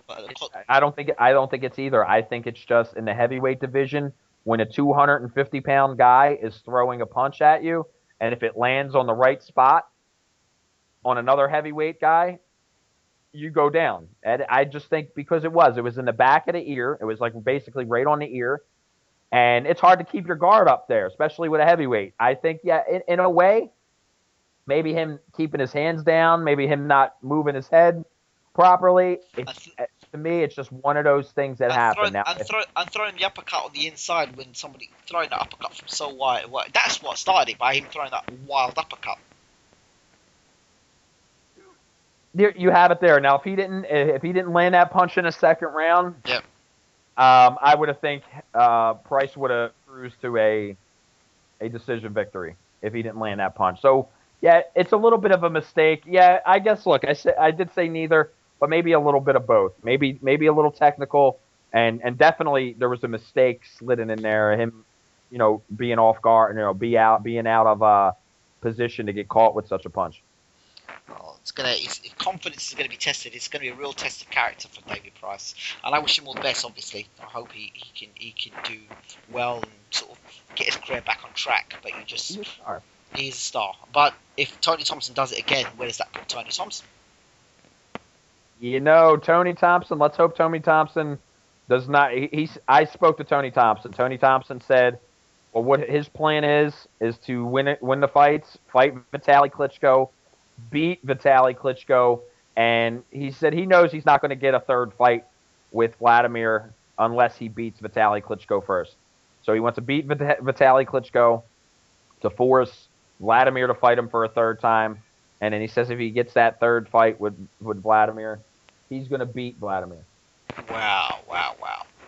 Before I end this interview, I want to ask a question more about the Roy Jones thing. What was it like having Roy Jones on the show? Was it easy for you to make contact with him? Roy, I'll tell you this. Roy Jones, that may have been, I don't know, the 10th time we've had Roy Jones on the show. Right. Roy Jones, not easy to get in contact with as far as, because, look at us say it like this, man. A lot of people criticize Roy. A lot of people have, written Roy off. No matter what, it was the greatest fighter of the 90s. He was the best fighter of the 90s, one of the best fighters of all time. And if you're gonna fault him for what he's become in late in his career, I think that's a shame. Now, as far as him being on the show, I'm honored each and every time. There's anytime we've requested him to come on the show, I send him a text message and say, "Hey, Roy, can you do this tonight?" He'll say what time. The only time he'll say no if he's on an airplane or if he's not home.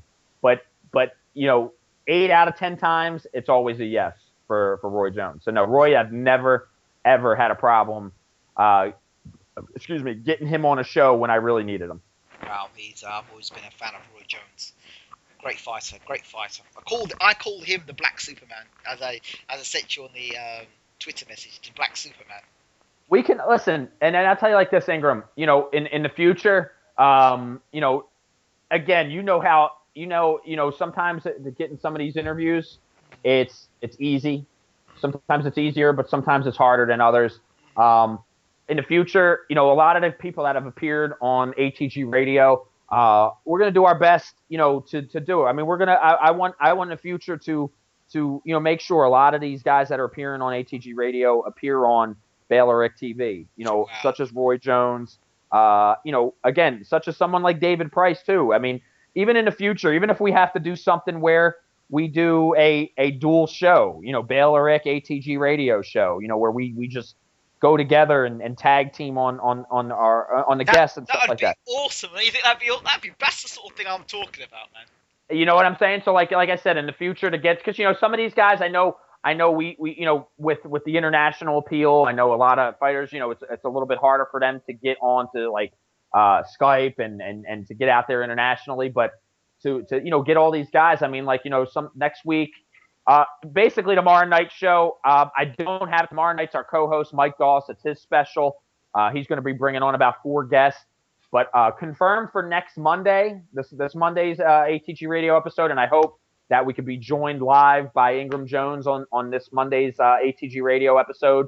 Give us a little BaylorIC TV flavor, but confirmed as of right now, he's going to fight Chris Arreola for the number 1 position for the WBC. We've had Chris Arreola on the show numerous times, but we're going to have Bermain Beware Stavern Monday night, or just recently confirmed. And I'm shooting for this. I'm shooting for possibly both Tony Bellew and Nathan Cleverly on this coming Monday's ATG Radio. Wow.